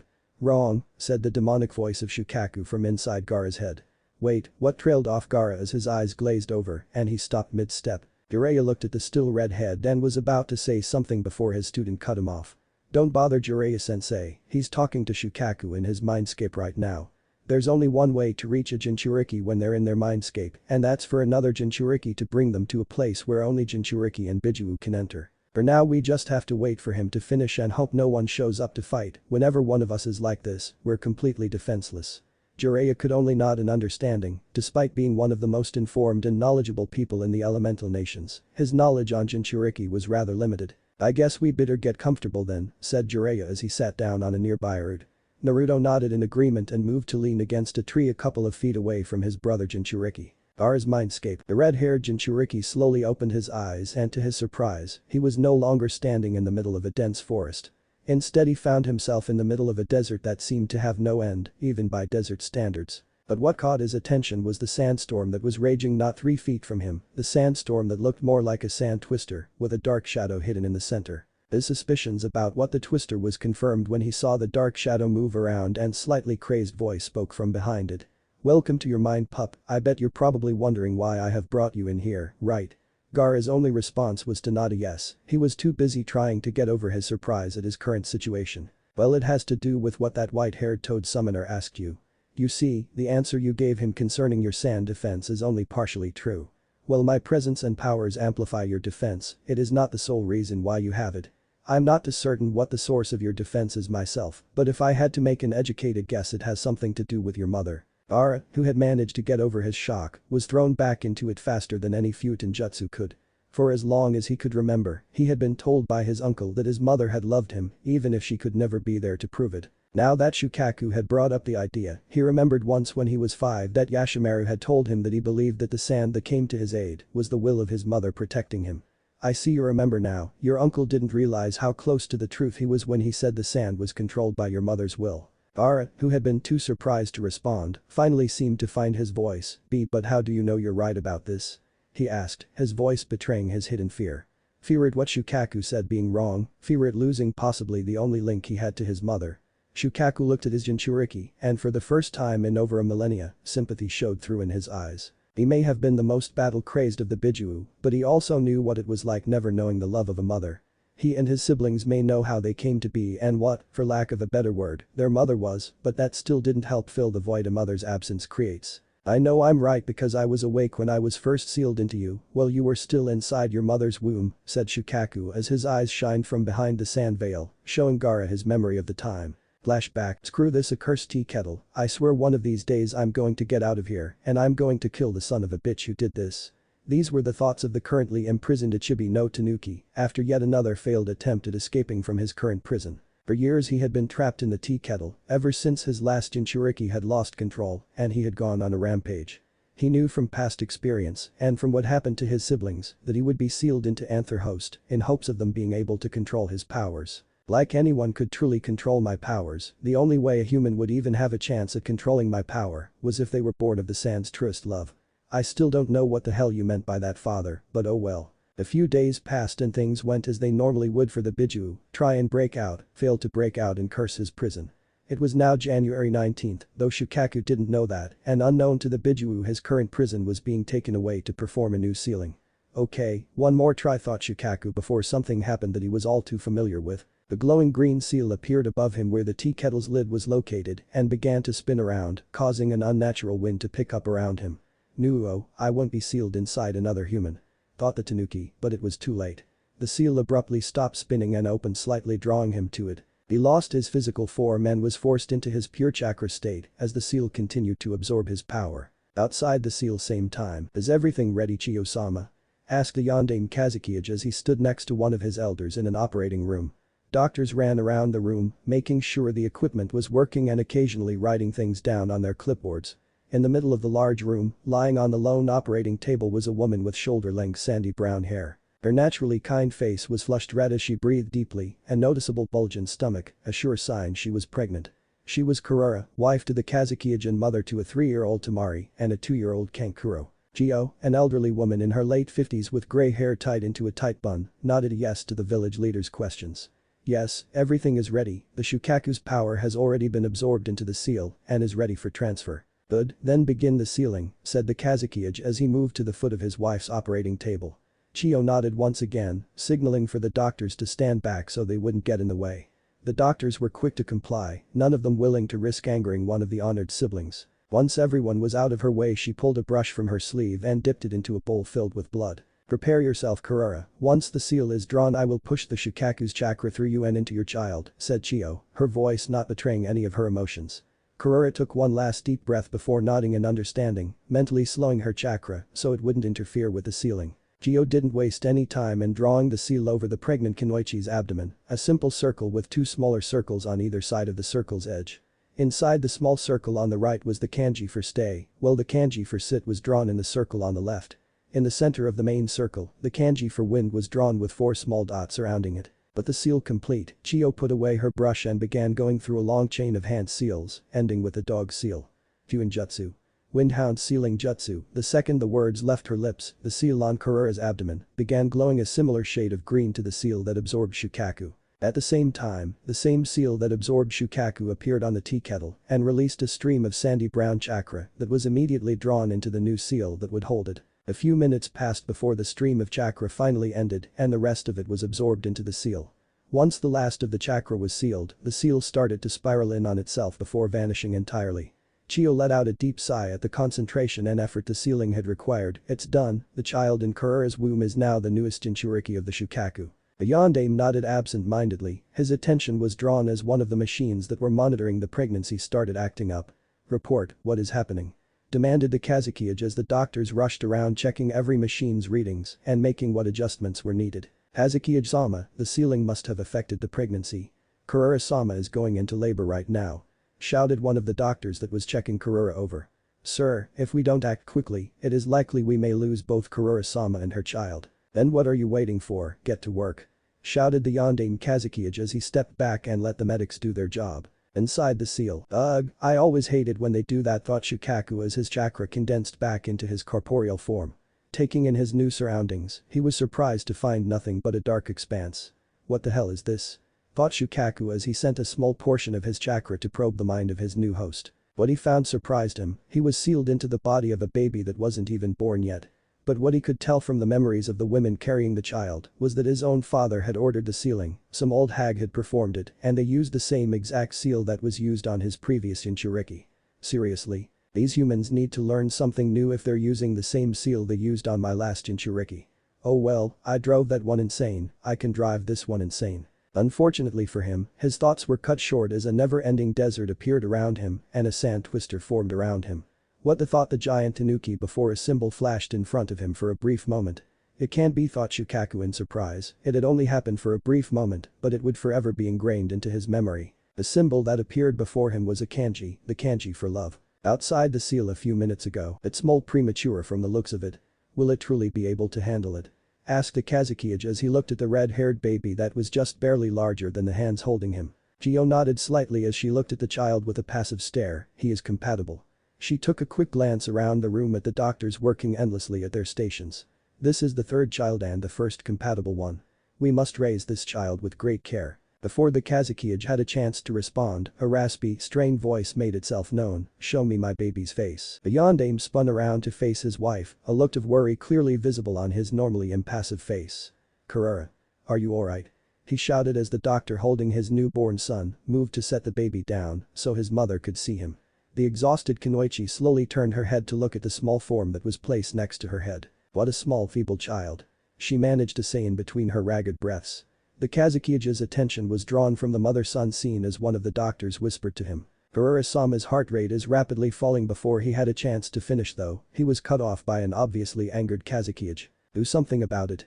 Quickly. He was about to start barking orders to the rest of the doctors and medics before the voice of his wife once again cut him off. No matter what happens, I'll always protect you. Gaara.